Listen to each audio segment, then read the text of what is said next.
सतनाम श्री वाहिगुरु साहिब जी।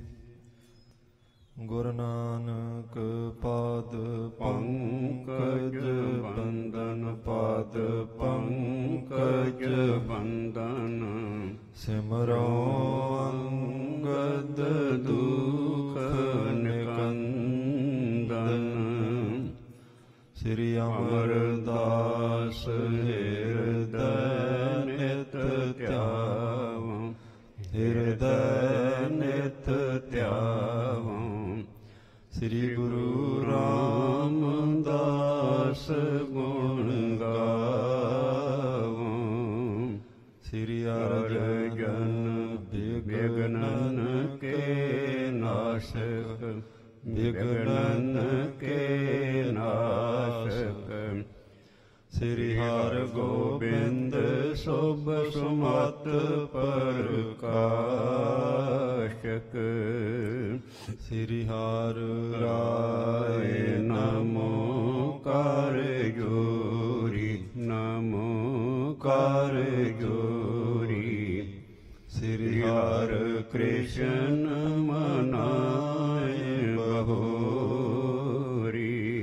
गुरु तेग बहादुर परम कृपाला, परम कृपाला। श्री गुरु गोबिंद सिंह विशाला। जिसमें अमृत ज्ञान है, मानक भगत बैराग। श्री गुरु ग्रंथ साहिब उदद, बंदों कर अनुराग। श्री गुर शब्द कमाए जिन, जीते पंच विकार। तिन संतन कौ बंदना, सिर चरणन पर तार। एक ओंकारा सतगुरु, तिह प्रसाद सच होए। वाहिगुरु जी की फतेह, विघ्न विनाशन सोए। वाहिगुरु जी की फतेह, विघ्न विनाशन सोए। सतनाम श्री वाहिगुरु साहिब जी। एक ओंकार सतगुर प्रसाद। श्री वाहिगुरु जी की फतेह। सवैया बेदी विभूखन, वेद कहे जाहे को। वेद कहें नह तीन पर शेदी। शेदी कुचाल कुचीलन की काल, नाम जपाए कुरीतन खेदी। बेदी विभूखन वेद के जाहे को। वाहिगुरु जी का खालसा, वाहिगुरु जी की फतेह। पतित पावन भगत वत्सल किरपा निधान। मेहरां दे सगल खजाने ज्योति स्वरूप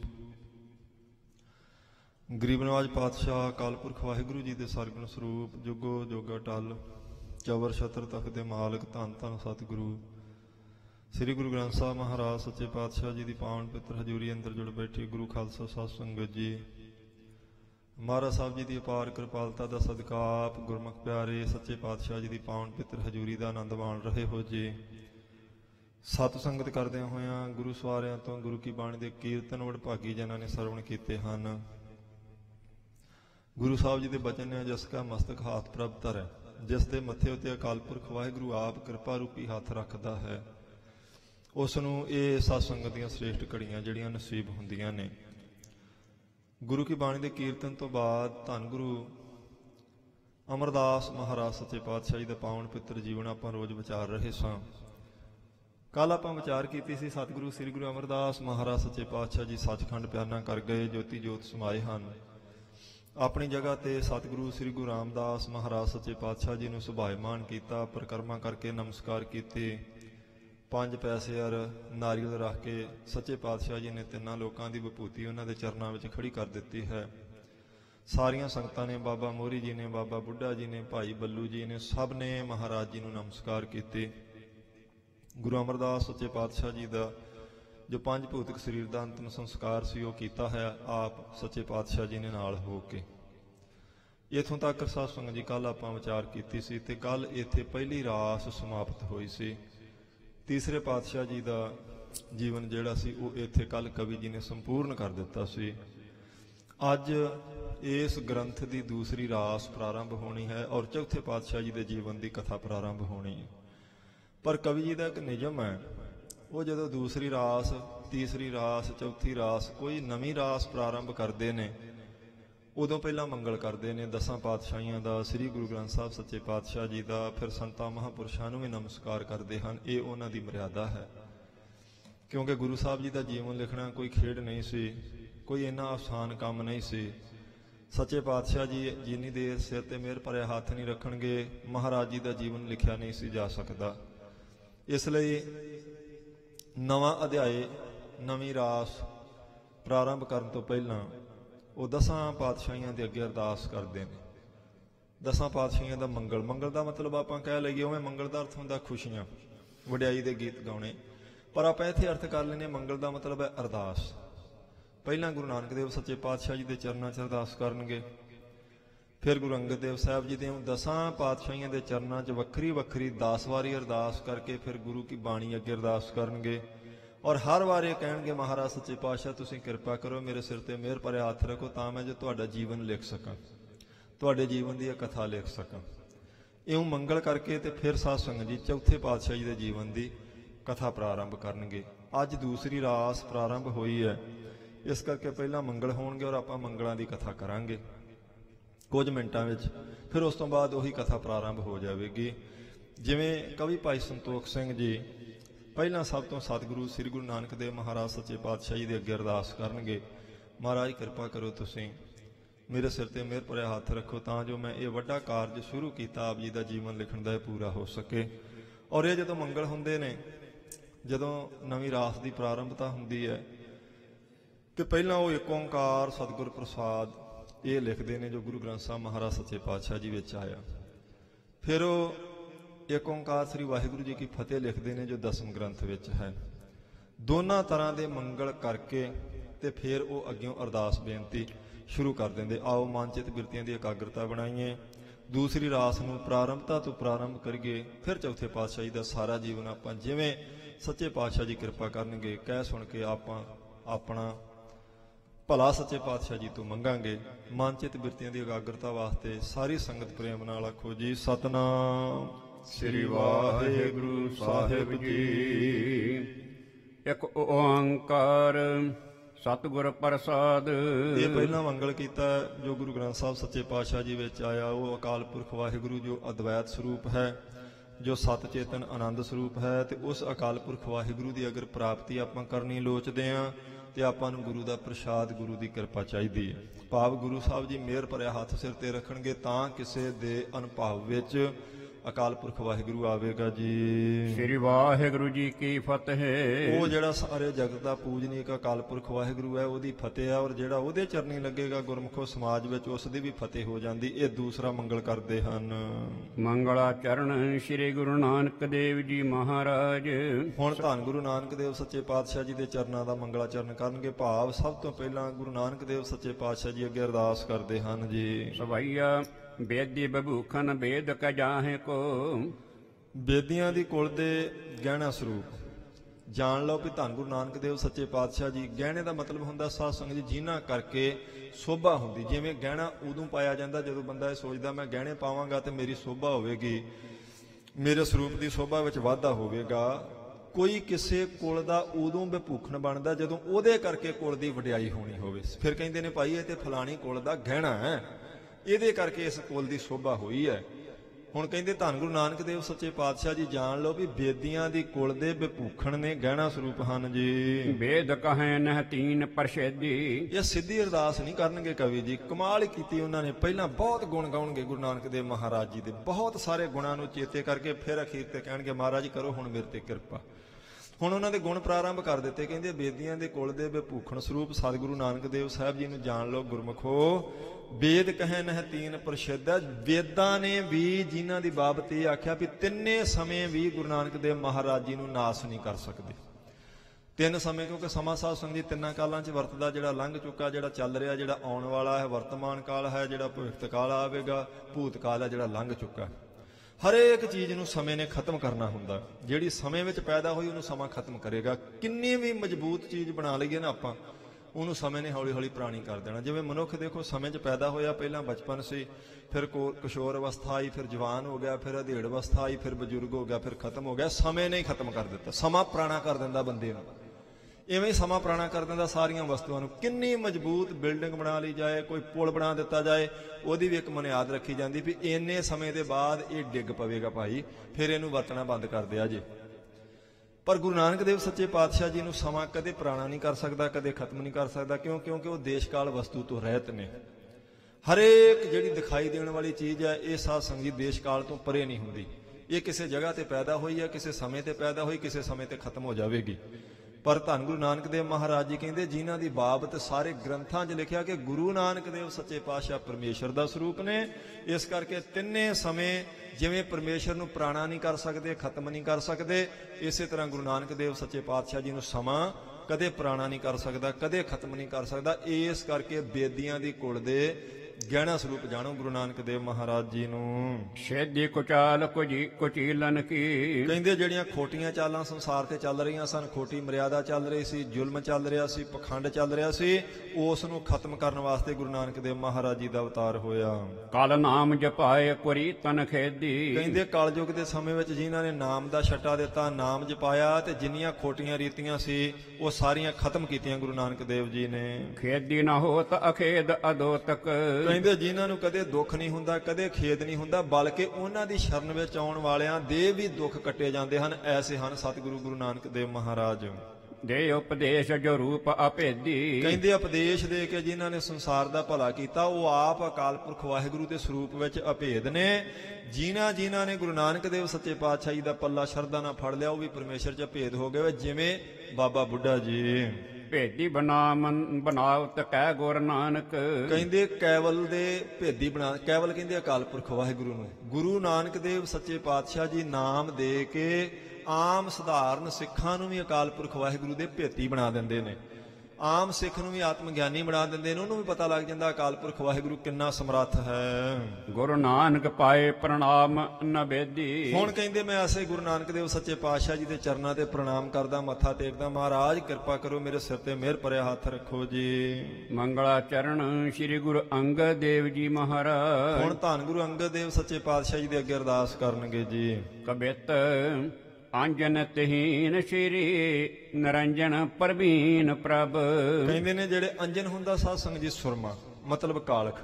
ਕਹਿੰਦੇ ਧੰਨ ਗੁਰੂ ਅੰਗਦ ਦੇਵ ਸੱਚੇ ਪਾਤਸ਼ਾਹ ਜੀ ਮਾਇਆ ਦੀ ਕਾਲਖ ਤੋਂ ਪਰੇ ਨੇ, ਤੇ ਫਿਰ ਉਹ ਅਕਾਲ ਪੁਰਖ ਵਾਹਿਗੁਰੂ ਦਾ ਸਰੂਪ ਨੇ, ਜਿਨ੍ਹਾਂ ਤੋਂ ਮੋਹ ਵੀ ਪਰੇ ਵਰਜਿਆ ਹੋਇਆ। ਔਰ ਗੁਰੂ ਅੰਗਦ ਦੇਵ ਸਾਹਿਬ ਜੀ ਦੀ ਸ਼ਰਨ ਵਿੱਚ ਆਉਣ ਵਾਲੇ ਵੀ ਇਸ ਮੋਹ ਤੋਂ, ਇਸ ਕਾਲਖ ਤੋਂ ਬਚ ਜਾਂਦੇ ਹਨ।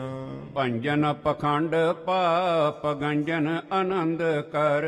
ਕਹਿੰਦੇ ਭੰਜਨ ਪਖੰਡ, ਭੰਜਨ ਹੁੰਦਾ ਤੋੜ ਦੇਣਾ, ਦੂਰ ਕਰ ਦੇਣਾ। ਜਿਨ੍ਹਾਂ ਗੁਰੂ ਅੰਗਦ ਦੇਵ ਸਾਹਿਬ ਮਹਾਰਾਜ ਜੀ ਨੇ ਪਖੰਡ ਦੂਰ ਕੀਤੇ ਹਨ, ਜਿਵੇਂ ਗੁਰੂ ਨਾਨਕ ਦੇਵ ਸਾਹਿਬ ਜੀ ਨੇ ਕੀਤੇ।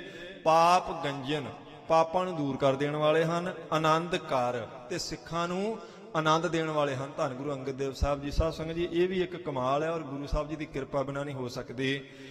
ਕਿੰਨੀ ਤਰ੍ਹਾਂ ਦੇ ਛੰਦ ਨੇ ਜਿਹੜੇ ਜਿਸ ਵਿੱਚ ਇਹ ਜੀਵਨ ਲਿਖਿਆ ਮਹਾਰਾਜ ਜੀ ਦਾ ਭਾਈ ਸੰਤੋਖ ਸਿੰਘ ਜੀ ਨੇ। ਕੋਈ ਕਬਿੱਤ ਹੈ, ਕੋਈ ਅੜਿੱਲ ਹੈ, ਕੋਈ ਦੋਹਰਾ ਹੈ, ਕੋਈ ਸੋਠਾ ਹੈ, ਕੋਈ ਚੌਪੀ ਹੈ, ਕੋਈ ਭੁਜੰਗ ਪ੍ਰਿਆਤ ਛੰਦ ਹੈ, ਕੋਈ ਨਿਰਾਜ ਛੰਦ ਹੈ। ਔਰ ਹਰ ਛੰਦ ਦੀਆਂ ਵੱਖਰੀਆਂ ਮਾਤਰਾ ਹੁੰਦੀਆਂ, ਵੱਖਰਾ ਭਾਰ ਹੁੰਦਾ।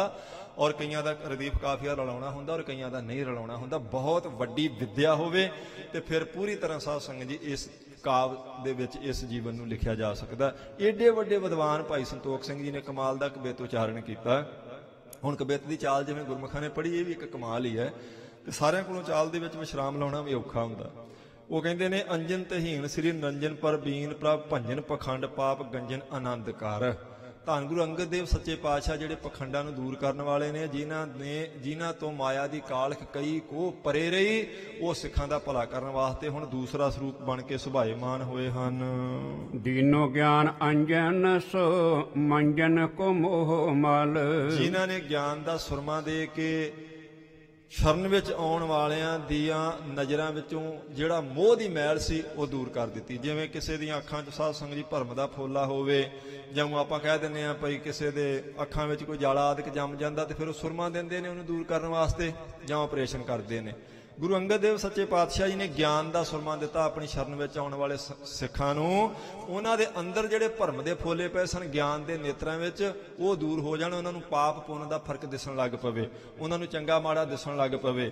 ਸ਼ਰਨ ਵਿੱਚ ਆਉਣ ਵਾਲੇ ਨੂੰ ਪਤਾ ਲੱਗ ਜਾਏ ਵੀ ਮੇਰੇ ਵਾਸਤੇ ਕੀ ਭਲਾ ਕੀ ਬੁਰਾ ਹੈ। ਰੰਜਨ ਕੋ ਜਨ ਜਗ ਭਗਤ ਬਿਲੰਦ ਕਰ। ਆਪਣੇ ਸੇਵਕਾਂ ਦੇ ਮਨ ਨੂੰ ਪ੍ਰਸੰਨਤਾ ਦੇਣ ਵਾਸਤੇ ਜਿਨ੍ਹਾਂ ਨੇ ਭਗਤੀ ਦੀ ਦਾਤ ਬਖਸ਼ਿਸ਼ ਕੀਤੀ, ਆਸੇ ਸਤਿਗੁਰੂ ਅੰਗਦ ਦੇਵ ਸਾਹਿਬ ਜੀ ਨੂੰ ਨਮਸਕਾਰ ਹੈ ਜੀ। ਫੇਰੂ ਨੰਦ ਅੰਗਦ ਸੁਸ਼ੰਦ ਸ਼੍ਰੀ ਗੋਬਿੰਦ ਹੈ। ਬਾਬਾ ਫੇਰੂ ਨੰਦ ਜੀ ਦੇ, ਫੇਰੂ ਨੰਦ ਦਾ ਨੰਦਾਥ ਦਾ ਪੁੱਤਰ, ਬਾਬਾ ਫੇਰੂਮਲ ਜੀ ਦੇ ਪੁੱਤਰ ਧੰਨ ਗੁਰੂ ਅੰਗਦ ਦੇਵ ਸੱਚੇ ਪਾਤਸ਼ਾਹ ਜੀ ਅਕਾਲ ਪੁਰਖ ਵਾਹਿਗੁਰੂ ਦਾ ਸਰੂਪ ਹਨ। ਮਨਿੰਦ ਚੰਦ ਬਿੰਦ ਜਸ ਦਾਸਨ ਮੁਕੰਦ ਕਰ। ਜਿਨ੍ਹਾਂ ਦਾ ਚਿਹਰਾ ਚੰਦਰਮਾ ਦੇ ਪੂਰਨਮਾਸ਼ੀ ਦੇ ਪੂਰਨ ਚੰਦਰਮਾ ਵਰਗਾ ਹੈ, ਔਰ ਜਿਹੜੇ ਆਪਣੇ ਦਾਸਾਂ ਨੂੰ ਮੁਕਤੀ ਦਾਤੇ ਨੇ, ਮੁਕਤੀ ਦੇਣ ਵਾਸਤੇ ਸਮਰੱਥ ਨੇ ਜੀ। ਪਦ ਅਰਬਿੰਦ ਮਕਰੰਦ ਕੋ ਮਨਿੰਦ ਮਨ। ਪਾਦ ਅਰਬਿੰਦ, ਪਾਦ ਹੁੰਦੇ ਚਰਨ ਤੇ ਅਰਬਿੰਦ ਹੁੰਦਾ ਕਮਲ ਦਾ ਫੁੱਲ। ਕਹਿੰਦੇ ਨੇ ਜਿਵੇਂ ਕਮਲ ਫੁੱਲ ਦੇ ਵਿੱਚ ਇੱਕ ਪੀਲੇ ਰੰਗ ਦਾ ਸਾਧ ਸੰਗਤ ਜੀ ਮਕਰੰਦ ਰਾਸ ਹੁੰਦਾ, ਜਿਹਦੇ ਵਾਸਤੇ ਭੌਰਾ ਮੀਲਾਂ ਤੋਂ ਚੱਲ ਕੇ ਆਣ ਕੇ ਕਮਲ ਫੁੱਲ ਤੇ ਬਹਿੰਦਾ।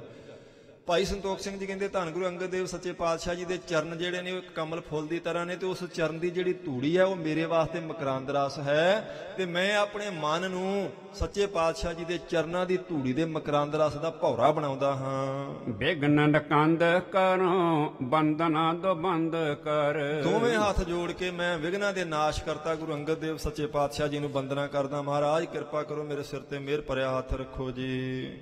ਮੰਗਲਾਚਰਨ ਸ਼੍ਰੀ ਅਮਰਦਾਸ ਜੀ ਮਹਾਰਾਜ। ਧੰਨ ਗੁਰੂ ਅਮਰਦਾਸ ਸੱਚੇ ਪਾਤਸ਼ਾਹ ਜੀ ਅੱਗੇ ਹੁਣ ਅਰਦਾਸ ਕਰਦੇ ਹਨ।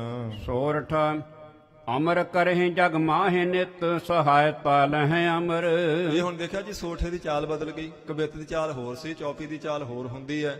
ਸੋਠਾ ਤੇ ਦੋਹਰਾ ਇੱਕੋ ਜਿਹੀਆਂ ਮਾਤਰਾ ਵਾਲਾ ਹੁੰਦਾ, ਦੋਹਰੇ ਨੂੰ ਉਲਟਾ ਦੇਈਏ ਤੇ ਸੋਠਾ ਬਣ ਜਾਂਦਾ। ਇਹ ਹੁਣ ਤੀਸਰੇ ਪਾਤਸ਼ਾਹ ਜੀ ਦੀ ਸੋਭਾ ਉਹ ਸੋਠੇ 'ਚ ਕਰਦੇ ਨੇ। ਅਮਰ ਕਰਹਿ ਜਗ ਮਾਹਿ ਨਿਤ ਸਹਾਇਤਾ ਲਹਿ ਅਮਰ।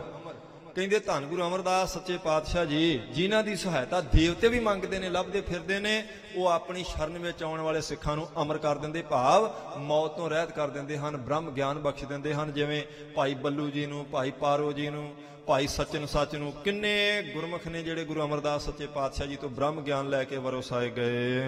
ਅਮਰ ਕਰੇ ਜਨ ਜਾਹੇ ਅਮਰ ਨਾਮ ਦੇ ਗੁਰ ਅਮਰ। ਇਹ ਵੀ ਸਾਧ ਸੰਗਤ ਜੀ ਗੁਰੂ ਸਾਹਿਬ ਜੀ ਦੀ ਕਿਰਪਾ। ਇਸ ਦੋ ਲਾਈਨਾਂ ਦੇ ਸੋਠੇ ਦੇ ਵਿੱਚ 6 ਵਾਰ ਉਹਨਾਂ ਨੇ ਅਮਰ ਲਫ਼ਜ਼ ਵਰਤਿਆ, ਔਰ ਹਰ ਵਾਰੀ ਅਰਥ ਵੱਖਰਾ ਆਇਆ। ਅਮਰ ਦੇਵਤਿਆਂ ਨੂੰ ਕਹਿੰਦੇ ਨੇ, ਅਮਰ ਮੌਤ ਤੋਂ ਰਹਿਤ ਨੂੰ ਕਹਿੰਦੇ ਨੇ। ਅਮਰਦਾਸ ਸਤਿਗੁਰੂ ਗੁਰੂ ਅਮਰਦਾਸ ਸੱਚੇ ਪਾਤਸ਼ਾਹ ਜੀ ਦਾ ਸਾਧ ਸੰਗਤ ਜੀ ਨਾਮ ਹੈ, ਤੇ ਸਦਾ ਵਾਸਤੇ ਅਮਰ ਕਰ ਦੇਣ ਵਾਲਾ ਅਕਾਲ ਪੁਰਖ ਵਾਹਿਗੁਰੂ ਦਾ ਨਾਮ, ਉਹਨੂੰ ਵੀ ਅਮਰ ਕਹਿੰਦੇ ਨੇ। ਕਹਿੰਦੇ ਨੇ ਅਮਰ ਕਰੇ ਜਨ ਜਾਹੇ, ਜਿਨ੍ਹਾਂ ਨੇ ਆਪਣੇ ਸੇਵਕ ਅਮਰ ਕਰ ਦਿੱਤੇ ਹਨ। ਅਮਰ ਨਾਮ ਦੇ ਗੁਰ ਅਮਰ। ਧੰਨ ਗੁਰੂ ਅਮਰਦਾਸ ਸੱਚੇ ਪਾਤਸ਼ਾਹ ਜੀ ਨੇ ਸਦਾ ਰਹਿਣ ਵਾਲਾ ਅਕਾਲ ਪੁਰਖ ਵਾਹਿਗੁਰੂ ਦਾ ਨਾਮ ਦੇ ਕੇ ਆਪਣੇ ਸਿੱਖ ਵੀ ਸਦਾ ਵਾਸਤੇ ਜਿਉਂਦੇ ਕਰ ਦਿੱਤੇ। ਐਸੇ ਤੀਸਰੇ ਪਾਤਸ਼ਾਹ ਜੀ ਨੂੰ ਮੱਥਾ ਟੇਕਦੇ ਹਾਂ। ਮੰਗਲਾਚਰਨ ਸ਼੍ਰੀ ਗੁਰੂ ਰਾਮਦਾਸ ਜੀ ਮਹਾਰਾਜ। ਹੁਣ ਧੰਨ ਗੁਰੂ ਰਾਮਦਾਸ ਸੱਚੇ ਪਾਤਸ਼ਾਹ ਜੀ ਦੇ ਚਰਨਾਂ 'ਚ ਅਰਦਾਸ ਬੇਨਤੀ ਹੈ। ਚਿਤਰਪਦਾ ਛੰਦ। ਇਹ ਛੰਦ ਦੀ ਚਾਲ ਬਦਲ ਗਈ ਜੀ, ਚਿਤਰਪਦਾ ਛੰਦ ਆ ਗਿਆ ਹੈ। ਆਰਾਮ ਸੋਦਾਸ ਗੁਰੂ ਸੁਖ ਰਾਸ। ਧੰਨ ਗੁਰੂ ਰਾਮਦਾਸ ਸੱਚੇ ਪਾਤਸ਼ਾਹ ਜਿਹੜੇ ਸੁੱਖਾਂ ਦੀ ਰਾਸ, ਸੁੱਖਾਂ ਦਾ ਮੁੱਢ ਹਨ। ਹਰੇ ਜਮ ਤਰਾਸ ਹਿਰਦਾ ਨਿਸ਼ਕਾਮ। ਜਿਹੜੇ ਜਮਾਂ ਦਾ ਵੀ ਡਰ ਦੂਰ ਕਰ ਦਿੰਦੇ ਨੇ, ਜਿਹੜੇ ਗੁਰੂ ਰਾਮਦਾਸ ਸਾਹਿਬ ਜੀ ਦੀ ਸ਼ਰਨ ਵਿੱਚ ਆਉਂਦੇ ਨੇ। ਹਰੇ ਜਮ ਤਰਾਸ। ਚੌਥੇ ਪਾਤਸ਼ਾਹ ਜੀ ਸੁੱਖਾਂ ਦੇ ਮੁੱਢ ਨੇ, ਔਰ ਆਪਣੀ ਸ਼ਰਨ ਵਿੱਚ ਆਉਣ ਵਾਲਿਆਂ ਨੂੰ ਜਮਾਂ ਤੋਂ ਬਚਾ ਲੈਂਦੇ ਨੇ। ਹਿਰਦਾ ਨਿਸ਼ਕਾਮ, ਤੇ ਨਿਸ਼ਕਾਮ ਹਿਰਦਾ ਹੈ ਗੁਰੂ ਰਾਮਦਾਸ ਸੱਚੇ ਪਾਤਸ਼ਾਹ ਜੀ ਦਾ। ਕਾਮ ਨਾ ਕ੍ਰੋਧ ਵਿਰੋਧ ਨਿਰੋਧ। ਜਿਨ੍ਹਾਂ ਨੇ ਆਪਣੇ ਹਿਰਦੇ ਵਿੱਚੋਂ ਕਾਮ ਕ੍ਰੋਧ ਲੋਭ ਮੋਹ ਹੰਕਾਰ ਦੂਰ ਕੀਤਾ, ਔਰ ਸ਼ਰਨ ਵਿੱਚ ਆਉਣ ਵਾਲੇ ਸਿੱਖਾਂ ਦੇ ਹਿਰਦੇ ਵਿੱਚੋਂ ਵੀ ਦੂਰ ਕਰਦੇ ਹਨ। ਸਦਾ ਸੁਧ ਬੋਧ ਸਰੂਪ ਨਿਕਾਮ। ਜਿਨ੍ਹਾਂ ਦਾ ਮਨ ਸਦਾ ਵਾਸਤੇ ਸ਼ੁੱਧ ਤੇ ਨਿਰਮਲ ਹੈ, ਤੇ ਅਕਾਲ ਪੁਰਖ ਵਾਹਿਗੁਰੂ ਜੀ ਦਾ ਸਰੂਪ ਨੇ ਚੌਥੇ ਪਾਤਸ਼ਾਹ ਜੀ। ਕਾਮ ਕਰੇ ਜਨ ਸ਼ਾਮ ਪਰੇ। ਸ਼ਾਮ ਸ਼ਰਨ ਨੂੰ ਕਹਿੰਦੇ, ਕਾਮ ਕਰੇ ਕਹਿੰਦੇ ਜਿਹੜੇ ਮਹਾਰਾਜ ਦੀ ਸ਼ਰਨ ਵਿੱਚ ਆਣ ਕੇ ਪਏ, ਉਹਨਾਂ ਦੇ ਸਾਰੇ ਕਾਰਜ ਕਰ ਦਿੱਤੇ ਗੁਰੂ ਰਾਮਦਾਸ ਸਾਹਿਬ ਜੀ ਨੇ। ਤਿਨ ਤਾਪ ਹਰੇ ਨਿਤ ਹੋਤ ਅਨਾਮ। ਉਹਨਾਂ ਦੇ ਤਿੰਨੇ ਤਾਪ ਦੂਰ ਕਰ ਦਿੱਤੇ ਤੇ ਅਰੋਗ ਕਰ ਦਿੱਤਾ, ਕਿਉਂਕਿ ਜਿਹੜੇ ਸ਼ਰਨ ਵਿੱਚ ਆਏ ਉਹਨਾਂ ਦੀ ਆਦੀ ਵਿਆਦੀ ਉਪਾਧੀ ਦੂਰ ਹੋ ਗਈ। ਜਦੋਂ ਰੋਗ ਦੂਰ ਹੋ ਗਏ, ਬੰਦਾ ਤੰਦਰੁਸਤ ਹੋ ਗਿਆ। ਕਹਿੰਦੇ ਧੰਨ ਗੁਰੂ ਰਾਮਦਾਸ ਸੱਚੇ ਪਾਤਸ਼ਾਹ ਜੀ ਸ਼ਰਨ ਵਿੱਚ ਆਉਣ ਵਾਲੇ ਸਿੱਖਾਂ ਦੇ ਸਾਰੇ ਹੀ ਕਾਰਜ ਕਰ ਦਿੰਦੇ ਨੇ, ਉਹਨਾਂ ਦੇ ਤਿੰਨੇ ਤਾਪ ਦੂਰ ਕਰ ਦਿੰਦੇ ਹਨ, ਉਹਨਾਂ ਨੂੰ ਫਿਰ ਤੰਦਰੁਸਤੀ ਬਖਸ਼ਦੇ ਹਨ ਜੀ। ਨਾਮ ਜਪੇ ਅਗ ਬ੍ਰਿੰਦ ਖਪੇ ਸੋ, ਜਿਨ੍ਹਾਂ ਦਾ ਨਾਮ ਜਪਣ ਕਰਕੇ ਵੱਡੇ ਵੱਡੇ ਪਾਪ ਲੱਥ ਜਾਂਦੇ ਹਨ। ਰਪੇ ਹਰ ਰੰਗ ਸਦਾ ਅਬਿਰਾਮ, ਕਹਿੰਦੇ ਜਿਹੜੇ ਹਰੀ ਰੰਗ ਵਿੱਚ ਸਦਾ ਰੰਗੇ ਰਹਿੰਦੇ ਨੇ, ਐਸੇ ਚੌਥੇ ਪਾਤਸ਼ਾਹ ਸ੍ਰੀ ਗੁਰੂ ਰਾਮਦਾਸ ਸਾਹਿਬ ਜੀ ਨੂੰ ਮੱਥਾ ਟੇਕਦੇ ਹਾਂ। ਮੰਗਲਾਚਰਨ ਸ੍ਰੀ ਗੁਰੂ ਅਰਜਨ ਦੇਵ ਜੀ ਮਹਾਰਾਜ, ਹੁਣ ਧੰਨ ਸ੍ਰੀ ਗੁਰੂ ਅਰਜਨ ਦੇਵ ਸੱਚੇ ਪਾਤਸ਼ਾਹ ਜੀ ਅੱਗੇ ਅਰਦਾਸ ਕਰਦੇ ਹਨ ਜੀ। ਜਾਓ ਪਈ ਸ੍ਰੀ ਸਤਿਗੁਰ ਅਰਜਨ ਕੁਲ ਚੰਦ, ਆਪਣੀ ਕੁਲ ਦੇ ਚੰਦ ਸਰੂਪ ਧੰਨ ਗੁਰੂ ਅਰਜਨ ਦੇਵ ਸੱਚੇ ਪਾਤਸ਼ਾਹ ਜੀ। ਚੰਦਨ ਸਮ ਬਚ ਸੀਤ ਮੁਕੰਦ, ਕਹਿੰਦੇ ਨੇ ਉਹ ਮੁਕਤੀ ਦਾਤੇ ਨੇ ਤੇ ਜਿਨ੍ਹਾਂ ਦੇ ਬਚਨ ਤੇ ਜਿਨ੍ਹਾਂ ਦੇ ਦਰਸ਼ਨ ਚੰਦਰਮਾ ਵਾਂਗ ਸਿੱਖਾਂ ਦੇ ਹਿਰਦੇ ਨੂੰ ਠੰਡ ਪਾਉਣ ਵਾਲੇ ਹਨ। ਕੰਦ ਆਨੰਦ ਬਿਮੋਹ ਨਿਕੰਦ, ਕਹਿੰਦੇ ਆਨੰਦ ਦਾ ਕੰਦ ਹੁੰਦਾ ਮੁੱਢ, ਕੰਦ ਆਨੰਦ, ਆਨੰਦ ਦਾ ਮੁੱਢ ਨੇ ਗੁਰੂ ਅਰਜਨ ਦੇਵ ਸੱਚੇ ਪਾਤਸ਼ਾਹ ਜੀ। ਤੇ ਫਿਰ ਬਿਮੋਹ ਨਿਕੰਦ, ਨਿਕੰਦ ਹੁੰਦਾ ਕੱਟਣਾ ਤੇ ਬਿਮੋਹ ਮੋਹ ਨੂੰ ਦੂਰ ਕਰ ਦੇਣਾ, ਮੋਹ ਤੋਂ ਬਚਾ ਦੇਣਾ। ਕਹਿੰਦੇ ਆਪਣੇ ਸਿੱਖਾਂ ਨੂੰ ਮੋਹ ਤੋਂ ਬਚਾ ਦੇਣ ਵਾਲੇ, ਆਨੰਦ ਬਖਸ਼ ਦੇਣ ਦਾ ਮੂਲ ਮੁੱਢ ਹਨ ਗੁਰੂ ਅਰਜਨ ਦੇਵ ਸੱਚੇ ਪਾਤਸ਼ਾਹ ਜੀ। ਕੰਦਲ ਸੁਖਦ ਤਿਨਹੁ ਪਦ ਬੰਦ, ਐਸੇ ਸੁਖ ਦੇਣ ਵਾਲੇ ਧੰਨ ਗੁਰੂ ਅਰਜਨ ਦੇਵ ਸੱਚੇ ਪਾਤਸ਼ਾਹ ਜੀ ਦੇ ਚਰਨਾਂ ਤੇ ਹੁਣ ਮੱਥਾ ਟੇਕਦੇ ਹਾਂ। ਮੰਗਲਾਚਰਨ ਸ੍ਰੀ ਗੁਰੂ ਹਰਗੋਬਿੰਦ ਸਾਹਿਬ ਜੀ ਮਹਾਰਾਜ, ਹੁਣ ਮੇਰੇ ਪੀਰ ਦੇ ਮਾਲਕ ਸਤਿਗੁਰੂ ਸ੍ਰੀ ਗੁਰੂ ਹਰਗੋਬਿੰਦ ਸਾਹਿਬ ਜੀ ਦੇ ਚਰਨਾਂ 'ਚ ਕਵੀ ਜੀ ਅਰਦਾਸ ਕਰਦੇ ਹਨ ਜੀ। ਵਾਰੀ ਇੱਕ ਧਰਾ ਦਵੈ ਤਰਵਾਰੀ, ਕਹਿੰਦੇ ਨੇ ਇੱਕ ਵਾਰ ਜਿਨ੍ਹਾਂ ਨੇ ਦੋ ਤਲਵਾਰਾਂ ਧਾਰਨ ਕੀਤੀਆਂ, ਇੱਕ ਮੀਰੀ ਦੀ ਇੱਕ ਪੀਰੀ ਦੀ, ਐਸੇ ਮਹਾਨ ਛੇਵੇਂ ਪਾਤਸ਼ਾਹ ਜੀ। ਵਾਰੀ ਸ਼ਤਰ ਸੈਨ ਬਲਵਾਰੀ, ਜਿਨ੍ਹਾਂ ਨੇ ਸ਼ਤਰੂਆਂ ਦੀ ਬਹੁਤ ਵੱਡੀ ਸੈਨਾ ਪਲ ਵਿੱਚ ਖਪਾ ਕੇ ਨਾਸ ਕਰ ਦਿੱਤੀ, ਐਸੇ ਮਹਾਨ ਛੇਵੇਂ ਪਾਤਸ਼ਾਹ ਜੀ। ਵਾਰੀ ਧਾਰ ਸਮ ਧੁਨ ਸੁਖ ਵਾਰੀ, ਕਹਿੰਦੇ ਨੇ ਉਹਨਾਂ ਤੋਂ ਜਿਹੜੇ ਸੁੱਖਾਂ ਦੇ ਮੁੱਢ ਹਨ ਮੈਂ ਵਾਰ-ਵਾਰ ਬਲਹਾਰਨੇ ਜਾਂਦਾ ਛੇਵੇਂ ਪਾਤਸ਼ਾਹ ਜੀ ਤੋਂ। ਵਾਰੀ ਗੁਰ ਖਟ ਪਰ ਬਹੁ ਵਾਰੀ, ਐਸੇ ਛੇਵੇਂ ਪਾਤਸ਼ਾਹ ਜੀ ਦੇ ਚਰਨਾਂ ਤੋਂ ਬਹੁਤ ਵਾਰ ਮੈਂ ਬਲਹਾਰਨੇ ਜਾਂਦਾ, ਬਹੁਤ ਵਾਰ ਮੱਥਾ ਟੇਕਦਾ ਛੇਵੇਂ ਪਾਤਸ਼ਾਹ ਜੀ ਦੇ ਚਰਨਾਂ ਤੇ। ਮੰਗਲਾਚਰਨ ਸ੍ਰੀ ਗੁਰੂ ਹਰਿ ਰਾਏ ਸਾਹਿਬ ਜੀ ਮਹਾਰਾਜ, ਹੁਣ ਸਤਵੇਂ ਪਾਤਸ਼ਾਹ ਸਤਿਗੁਰੂ ਸ੍ਰੀ ਗੁਰੂ ਹਰਿ ਸਾਹਿਬ ਜੀ ਦਾ ਮੰਗਲ ਕਰਦੇ, ਸਤਵੇਂ ਪਾਤਸ਼ਾਹ ਜੀ ਦੇ ਚਰਨਾਂ 'ਚ ਅਰਦਾਸ ਕਰਦੇ ਹਨ ਜੀ। ਦੋਹਰਾ ਭਾਵ ਮੈਂ ਭਾਵ ਕੇ ਰੰਕ ਜੇ ਭਾਵ ਸਮ ਹੋਏ ਕਿਰਪਾਲ, ਭਾਵ ਹੁੰਦੀ ਧਰਤੀ। ਇੱਧਰ ਵੀ ਕਮਾਲ ਕੀਤੀ ਸੀ, ਕਹਿੰਦੇ ਵਾਰੀ ਇੱਕ ਵਾਰੀ ਧਾਰਦਿਆ ਤਰਵਾਰੀ, ਵਾਰੀ ਸਤਰ, ਹਰ ਪੰਕਤੀ ਤੋਂ ਪਹਿਲਾਂ ਵਾਰੀ ਲਫ਼ਜ਼ ਆਇਆ। ਛੇਵੇਂ ਪਾਤਸ਼ਾਹ ਜੀ ਦਾ ਮੰਗਲ ਕਰਦੇ ਆ। ਹੁਣ ਸਤਵੇਂ ਪਾਤਸ਼ਾਹ ਜੀ ਦਾ ਮੰਗਲ ਕਰਦੇ, ਕਹਿੰਦੇ ਭਾਵ ਮੈਂ ਭਾਵ ਕੇ ਰੰਕ ਜੇ ਭਾਵ ਸਮ ਹੋਏ ਕਿਰਪਾਲ। ਭਾਵ ਪ੍ਰਿਥਵੀ ਵਿੱਚ ਜਿਹੜੇ ਗਰੀਬ ਪੈਦਾ ਹੋਏ, ਜਿਨ੍ਹਾਂ ਨੇ ਜਨਮ ਲਿਆ ਤੇ ਗਰੀਬੀ ਵਿੱਚ ਹੀ ਲਿਆ ਸੀ, ਉਹਨਾਂ ਦੇ ਉੱਤੇ ਧੰਨ ਗੁਰੂ ਹਰਿ ਸਾਹਿਬ ਮਹਾਰਾਜ ਸੱਚੇ ਪਾਤਸ਼ਾਹ ਜੀ ਕਿਰਪਾਲੂ ਹੋ ਗਏ। ਉਹਨਾਂ ਦੀ ਜਨਮਾਂਤਰਾਂ ਦੀ ਗਰੀਬੀ ਕੱਢ ਦਿੱਤੀ। ਕਿਵੇਂ? ਜਿਵੇਂ ਫੂਲਕਿਆਂ ਨੇ ਆਣ ਕੇ ਸਤਵੇਂ ਪਾਤਸ਼ਾਹ ਜੀ ਨੂੰ ਬੇਨਤੀ ਕੀਤੀ ਸੀ ਤੇ ਮਹਾਰਾਜ ਨੇ ਬਾਦਸ਼ਾਹ ਬਣਾ ਦਿੱਤੇ, ਰਾਜੇ ਬਣਾ ਦਿੱਤੇ ਸਨ। ਇਹ ਜਿਹੜੇ ਜੀਂਦ ਦੇ, ਨਾਭੇ ਦੇ ਜਿਹੜੇ ਰਾਜੇ, ਇਹ ਸਤਵੇਂ ਪਾਤਸ਼ਾਹ ਜੀ ਦੀ ਕਿਰਪਾ ਇਹਨਾਂ ਤੇ ਹੋਈ। ਇਸ ਲਈ ਕਹਿੰਦੇ ਜਿਹੜੇ ਗਰੀਬ ਘਰਾਂ ਵਿੱਚ ਜਿਨ੍ਹਾਂ ਨੇ ਜਨਮ ਲਿਆ ਸੀ, ਕਿਉਂਕਿ ਜਦੋਂ ਕਾਲਾ ਉਹ ਗਿਆ ਸਤਵੇਂ ਪਾਤਸ਼ਾਹ ਜੀ ਕੋਲ, ਜਿਹੜੇ ਬੱਚਿਆਂ ਨੂੰ ਲੈ ਗਿਆ, ਉਹ ਢਿੱਡ ਖੜਕਾਉਂਦੇ ਗਏ ਸੀ। ਮਹਾਰਾਜ ਨੇ ਆਖਿਆ ਇਹ ਢਿੱਡ ਦੇ ਹੱਥ ਕਾਹਤੋਂ ਮਾਰਦੇ? ਆਖਿਆ ਜੀ ਭੁੱਖੇ ਰਹਿੰਦੇ ਵਿਚਾਰੇ, ਇਹਨਾਂ ਨੂੰ ਰੋਟੀ ਬਖਸ਼ੋ। ਸਤਵੇਂ ਪਾਤਸ਼ਾਹ ਨੇ ਆਖਿਆ ਇਹਨਾਂ ਨੂੰ ਇੰਨੀ ਰੋਜੀ ਦੇ ਦਿਆਂਗੇ, ਲੋਕ ਇਹਨਾਂ ਕੋ ਆ ਕੇ ਰੱਜ ਕੇ ਜਾਇਆ ਕਰਨਗੇ।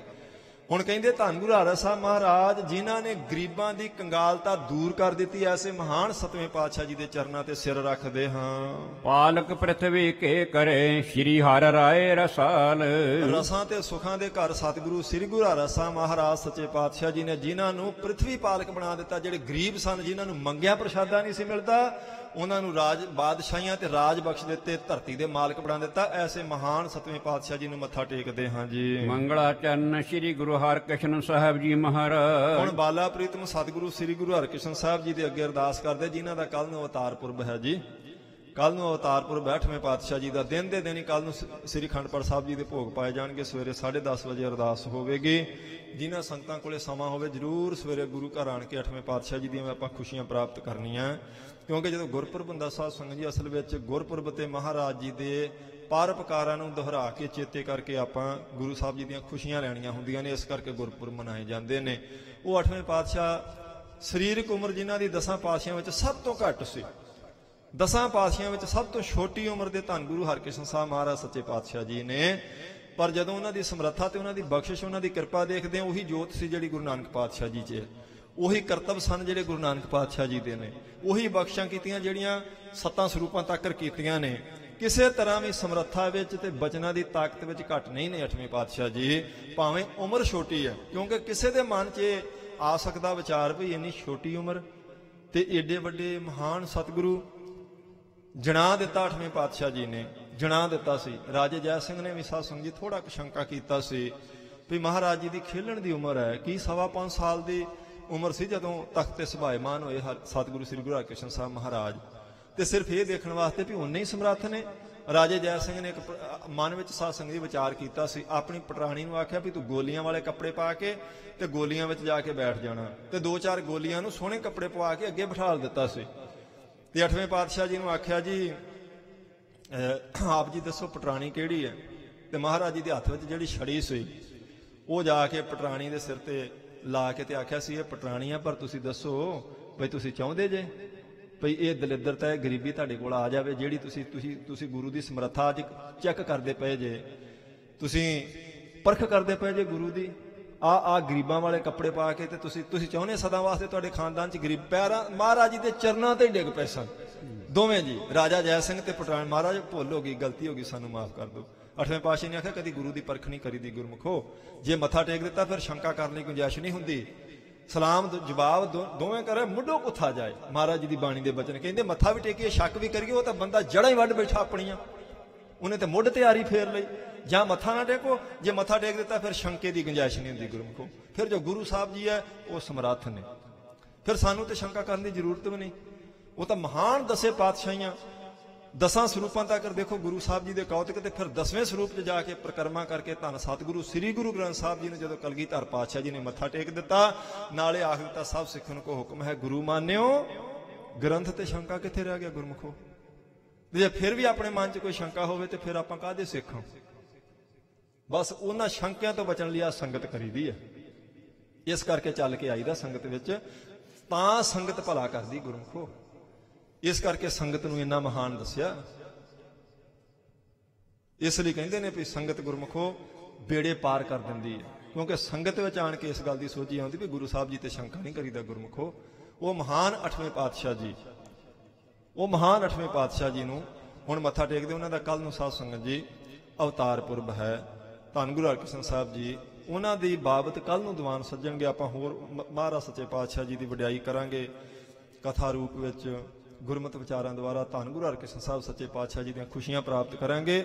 ਹੁਣ ਕਵੀ ਜੀ 8ਵੇਂ ਪਾਤਸ਼ਾਹ ਜੀ ਨੂੰ ਮੱਥਾ ਟੇਕਦੇ ਹਨ ਜੀ। ਸੋਰਠ ਸਭ ਦਰਸ਼ਨ ਕੋ ਸਾਰ, ਦਰਸ਼ਨ ਪਰਸਨ ਤੇ ਲਹੈ। ਸਭ ਦਰਸ਼ਨ ਕੋ ਸਾਰ ਕਹਿੰਦੇ ਨੇ ਦਰਸ਼ਨ ਸ਼ਾਸਤਰ ਸਾਧ ਸੰਗਤ ਜੀ ਉਹਨੂੰ ਆਖਿਆ ਜਾਂਦਾ ਜਿਸ ਵਿੱਚ ਆਤਮਾ ਦਾ, ਪਰਮਾਤਮਾ ਦਾ, ਸ੍ਰਿਸ਼ਟੀ ਦਾ, ਅਸਥੂਲ ਦਾ ਤੇ ਸੂਖਮ ਦਾ ਸਾਰਾ ਗਿਆਨ ਹੋਵੇ, ਉਹਨੂੰ ਕਹਿੰਦੇ ਦਰਸ਼ਨ ਸ਼ਾਸਤਰ। ਕਮਾਲ ਕੀਤੀ, ਕਹਿੰਦੇ ਧੰਨ ਗੁਰੂ ਹਰਿਕ੍ਰਿਸ਼ਨ ਸਾਹਿਬ ਮਹਾਰਾਜ ਸੱਚੇ ਪਾਤਸ਼ਾਹ ਜੀ ਦੇ ਦਰਸ਼ਨ ਪਰਸਿਆਂ ਸਾਰੇ ਸ਼ਾਸਤਰਾਂ ਦਾ ਗਿਆਨ ਆ ਜਾਂਦਾ ਬੰਦੇ ਦੇ ਅੰਦਰ। ਸਿਰਫ ਇੱਕ ਛੜੀ ਰੱਖੀ ਸੀ ਸੱਜੂ ਦੇ ਸਿਰ ਤੇ ਉਹਨੂੰ ਇੰਨਾ ਗਿਆਨ ਬਖਸ਼ਿਆ, ਗੀਤਾ ਦੇ ਅਰਥ ਕਰਵਾ ਦਿੱਤੇ ਉਹਦੇ ਤੋਂ। ਇਸ ਲਈ ਕਹਿੰਦੇ ਧੰਨ ਗੁਰੂ ਹਰਿਕ੍ਰਿਸ਼ਨ ਸਾਹਿਬ ਜੀ ਦੇ ਤੇ ਦਰਸ਼ਨ ਹੀ ਗੁਰਮੁਖੋ ਇੰਨੇ ਕੀਮਤੀ ਨੇ, ਸਾਰੇ ਸ਼ਾਸਤਰਾਂ ਦਾ ਗਿਆਨ ਉਸ ਗੁਰਮੁਖ ਦੇ ਹਿਰਦੇ 'ਚ ਫੋਰ ਆਉਂਦਾ ਹੈ ਜਿਹੜਾ ਸਰਦਾ ਨਾਲ 8ਵੇਂ ਪਾਤਸ਼ਾਹ ਜੀ ਨੂੰ ਮੱਥਾ ਟੇਕਦਾ ਹੈ। ਹਾਥ ਸੋ ਦਰਸ਼ਨ ਧਾਰ, ਸ਼੍ਰੀ ਹਰਿ ਕ੍ਰਿਸ਼ਨ ਸੋ ਬੰਦਨ। ਹਾਥ ਸੋ ਦਰਸ਼ਨ ਕਹਿੰਦੇ ਸਾਧ ਸੰਗਤ ਜੀ ਸੋਟੀ ਨੂੰ, ਛੜੀ ਨੂੰ ਕਹਿੰਦੇ, ਜਿਨ੍ਹਾਂ ਦੇ ਹੱਥ ਵਿੱਚ ਹਮੇਸ਼ਾ ਇੱਕ ਫੁੱਲਾਂ ਵਾਲੀ ਛੜੀ ਰਹਿੰਦੀ ਸੀ। ਐਸੇ ਮਹਾਨ ਸਤਿਗੁਰੂ ਸ੍ਰੀ ਗੁਰੂ ਹਰਿਕ੍ਰਿਸ਼ਨ ਸਾਹਿਬ ਜੀ ਦੇ ਚਰਨਾਂ ਤੇ ਹੁਣ ਅਸੀਂ ਮੱਥਾ ਟੇਕਦੇ ਹਾਂ। ਮੰਗਲਾ ਚਰਨ ਸ਼੍ਰੀ ਗੁਰੂ ਤੇਗ ਬਹਾਦਰ ਸਾਹਿਬ ਜੀ ਮਹਾਰਾਜ। ਧੰਨ ਗੁਰੂ ਤੇਗ ਬਹਾਦਰ ਮਹਾਰਾਜ 9ਵੇਂ ਪਾਤਸ਼ਾਹ ਜੀ ਕਹਿੰਦੇ ਹੁਣ ਐਸੇ ਸਤਿਗੁਰੂ ਸ੍ਰੀ ਗੁਰੂ ਤੇਗ ਬਹਾਦਰ ਮਹਾਰਾਜ ਜਿਨ੍ਹਾਂ ਨੂੰ ਹਿੰਦੂ ਦੀ ਚਾਦਰ ਆਖਿਆ ਜਾਂਦਾ, ਉਹਨਾਂ ਨੂੰ ਮੱਥਾ ਟੇਕਦੇ ਹਾਂ। ਸਵਈਆ ਮਾਨਸ ਤੀਰ ਮਰਾਲ ਬਿਰਾਜਤ। ਮਾਨਸ ਕਹਿੰਦੇ ਨੇ ਸਾਧ ਸੰਗਤ ਜੀ ਮਾਨ ਸਰੋਵਰ ਨੂੰ ਤੇ ਤੀਰ ਹੁੰਦਾ ਕਿਨਾਰਾ, ਕਹਿੰਦੇ ਜਿਵੇਂ ਮਾਨ ਸਰੋਵਰ ਦੇ ਕਿਨਾਰੇ ਤੇ ਮਰਾਲ ਹੰਸਾਂ ਨੂੰ ਕਹਿੰਦੇ ਜਿਵੇਂ ਹੰਸ ਰਹਿੰਦੇ ਨੇ, ਮਾਨ ਸਰੋਵਰ ਤੇ ਜਿਵੇਂ ਹੰਸਾਂ ਦਾ ਵਾਸਾ ਹੁੰਦਾ ਹੈ, ਤਿਉ ਸਿੱਖ ਸ੍ਰੀ ਗੁਰੂ ਤੇਗ ਬਹਾਦਰ।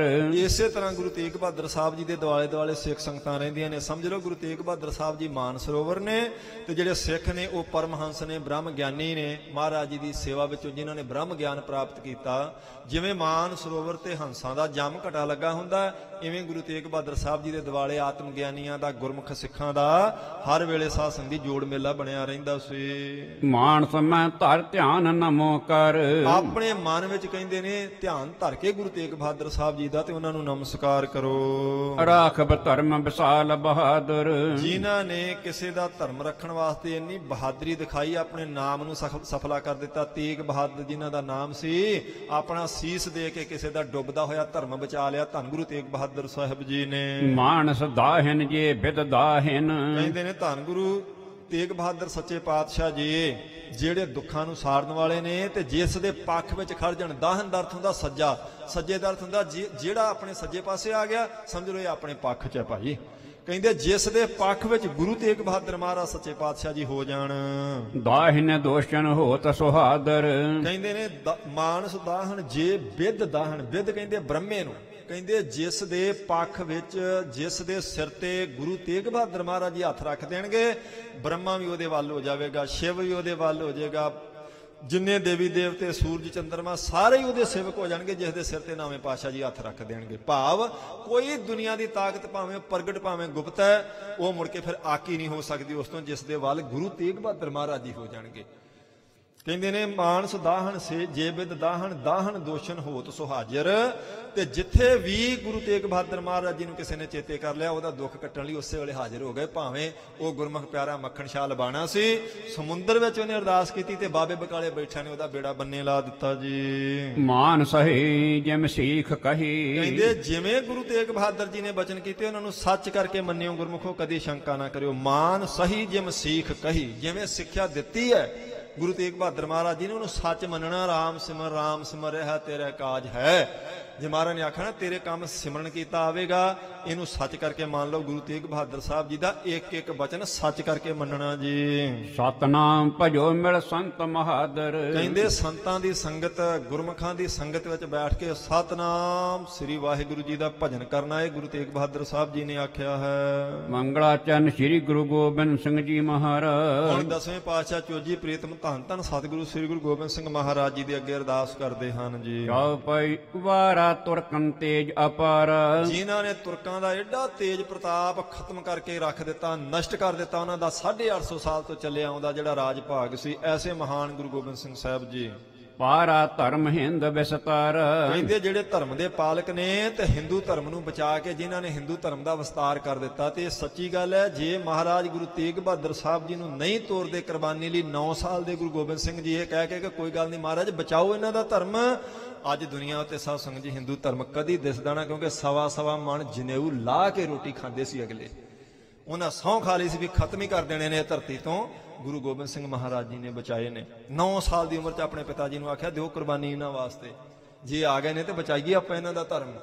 ਇਸ ਲਈ ਆਖਿਆ ਪਾਰਾ ਧਰਮ ਹਿੰਦ ਵਿਸਤਾਰਾ। ਕਹਿੰਦੇ ਹਿੰਦੂ ਧਰਮ ਨੂੰ ਪਾਲਿਆ, ਵਿਸਤਾਰ ਕੀਤਾ, ਬਚਾ ਦਿੱਤਾ ਧਰਤੀ ਉੱਤੇ, ਬੀਜ ਰੱਖ ਲਿਆ ਹਿੰਦੂ ਧਰਮ ਦਾ ਧੰਨ ਗੁਰੂ ਗੋਬਿੰਦ ਸਿੰਘ ਮਹਾਰਾਜ ਜੀ ਨੇ। ਤਾਰਾ ਦਾਸ ਬਿਰਦ ਸੰਭਾਰ। ਤੇ ਆਪਣੇ ਦਾਸਾਂ ਨੂੰ ਤਾਰਨ ਵਾਲਾ ਬਿਰਦ ਵੀ ਸੰਭਾਲਿਆ। ਜਿਹੜਾ 10ਵੇਂ ਪਾਤਸ਼ਾਹ ਜੀ ਦੀ ਸ਼ਰਨ ਵਿੱਚ ਆ ਗਿਆ ਮਹਾਰਾਜ ਜੀ ਨੇ ਤਾਰ ਦਿੱਤਾ ਉਸ ਨੂੰ। ਭਾਰਾ ਜਸ ਕਲਗੀ ਧਰਵਾਰ। ਐਸਾ ਭਾਰਾ ਜਸ ਹੈ ਕਲਗੀਧਰ ਪਾਤਸ਼ਾਹ ਜੀ ਦਾ। ਕਹਿੰਦੇ ਉਹਨਾਂ ਦੇ ਚਰਨਾਂ ਤੋਂ ਵਾਰ-ਵਾਰ ਬਲਹਾਰ ਜਾ ਕੇ 10ਵੇਂ ਪਾਤਸ਼ਾਹ ਜੀ ਨੂੰ ਮੱਥਾ ਟੇਕਦੇ ਹਾਂ। ਮੰਗਲਾਚਰਨ ਸ੍ਰੀ ਗੁਰੂ ਗ੍ਰੰਥ ਸਾਹਿਬ ਜੀ ਮਹਾਰਾਜ। 10 ਪਾਤਸ਼ਾਹੀਆਂ ਦਾ ਮੰਗਲਾਚਰਨ ਕਰਕੇ ਹੁਣ ਧੰਨ ਗੁਰੂ ਗ੍ਰੰਥ ਸਾਹਿਬ ਸੱਚੇ ਪਾਤਸ਼ਾਹ ਜੀ ਅੱਗੇ ਅਰਦਾਸ ਕਰਦੇ ਹਨ।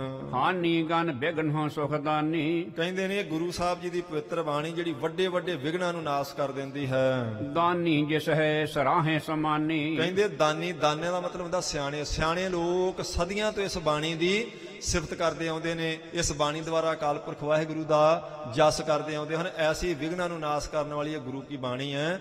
ਤੇ ਇਹ ਸਾਧ ਸੰਗਤ ਜੀ ਆਪਾਂ ਨੂੰ ਚੇਤੇ ਰੱਖਣਾ ਚਾਹੀਦਾ, ਜਿਸ ਘਰ ਵਿੱਚ ਬਾਣੀ ਦਾ ਪਾਠ ਤੇ ਜਾਪ ਚੱਲੇਗਾ ਉੱਥੋਂ ਹੌਲੀ ਹੌਲੀ ਵਿਘਨ ਨਾਸ ਹੋ ਜਾਣਗੇ। ਇਹ ਸਹੀ ਗੱਲ ਹੈ। ਇਸੇ ਲਈ ਘਰ ਵਿੱਚ ਬਾਣੀ ਦਾ ਜਾਪ ਕਰਨਾ ਚਾਹੀਦਾ ਹੈ। ਇਹ ਪਰਹੇਜ਼ ਰੱਖਣਾ ਚਾਹੀਦਾ। ਇੱਧਰ ਉੱਧਰ ਦੇ ਗਾਣੇ ਵਾਣੇ ਜਿਹੜੇ ਘਰਾਂ 'ਚ ਚੱਲਦੇ ਰਹਿੰਦੇ ਨੇ, ਕਿਸੇ ਤੇ ਤਰਕ ਨਹੀਂ, ਪਰ ਯਤਨ ਕਰਨਾ ਚਾਹੀਦਾ ਬਾਣੀ ਚੱਲੇ ਗੁਰੂ ਕੀ।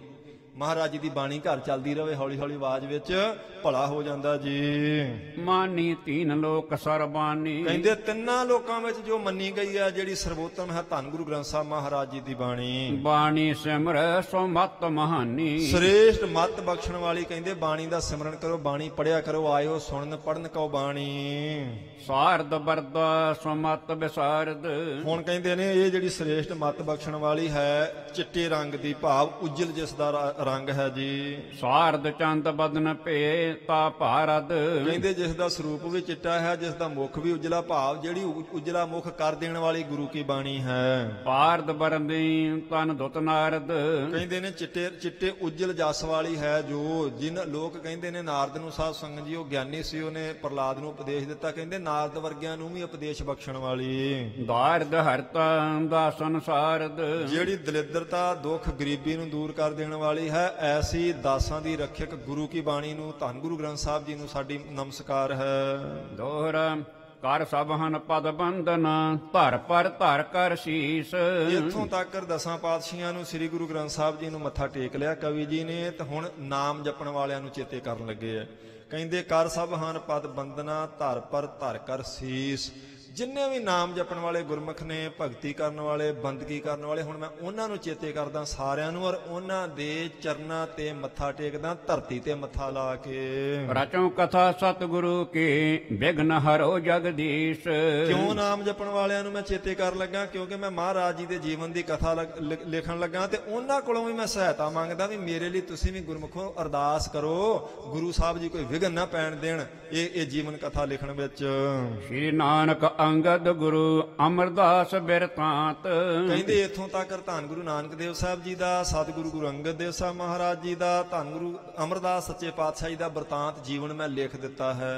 ਰਚਿਓ ਛੰਦ ਸੁੰਦਰ ਬਿਖੈ, ਸੁਨਿਓ ਪਠਿਓ ਜਿਸ ਭਾਂਤ। ਕਹਿੰਦੇ ਸੁੰਦਰ ਛੰਦਾਂ ਦੇ ਵਿੱਚ ਮੈਂ ਤੀਸਰੇ ਪਾਤਸ਼ਾਹ ਜੀ ਤੱਕ ਕਥਾ ਲਿਖ ਦਿੱਤੀ ਹੈ, ਜਿਸ ਤਰ੍ਹਾਂ ਪੜ੍ਹੀ ਸੀ, ਜਿਸ ਤਰ੍ਹਾਂ ਬਜ਼ੁਰਗਾਂ ਤੋਂ ਸੁਣੀ ਸੀ। ਤੀਨ ਗੁਰਨ ਕੀ ਕਥਾ ਰਚ, ਆਹੈ ਜਸਾ ਮਤ ਮੋਹੇ। ਜਿੰਨੀ ਕੁ ਮਤ ਮੈਨੂੰ ਅਕਾਲ ਪੁਰਖ ਨੇ ਦਿੱਤੀ, ਉਹਦੇ ਅਨੁਸਾਰ ਮੈਂ ਤਿੰਨਾਂ ਸਤਿਗੁਰਾਂ ਦੀ ਕਥਾ ਲਿਖ ਦਿੱਤੀ ਹੈ, ਸਿੱਖਾਂ ਦੇ ਭਲੇ ਵਾਸਤੇ। ਜਿਹੜੇ ਪੜ੍ਹਨਗੇ, ਸੁਣਨਗੇ, ਉਹਨਾਂ ਦਾ ਭਲਾ ਹੋ ਜਾਏਗਾ। ਅਬ ਚਤੁਰਥ ਅਵਤਾਰ ਕੀ, ਕਰਹੁ ਜਿਸ ਬਿਦ ਹੋਏ। ਕਹਿੰਦੇ ਹੁਣ ਚੌਥੇ ਅਵਤਾਰ ਧੰਨ ਗੁਰੂ ਰਾਮਦਾਸ ਸੱਚੇ ਪਾਤਸ਼ਾਹ ਜੀ ਦੀ ਮੈਂ ਕਥਾ ਲਿਖਣ ਲੱਗਾ, ਇਸ ਕਰਕੇ ਪਹਿਲਾਂ ਸਾਰੇ ਗੁਰੂ ਸਾਹਿਬਾਂ ਨੂੰ ਨਮਸਕਾਰ ਕੀਤੀ, ਮੱਥਾ ਟੇਕਿਆ ਹੈ।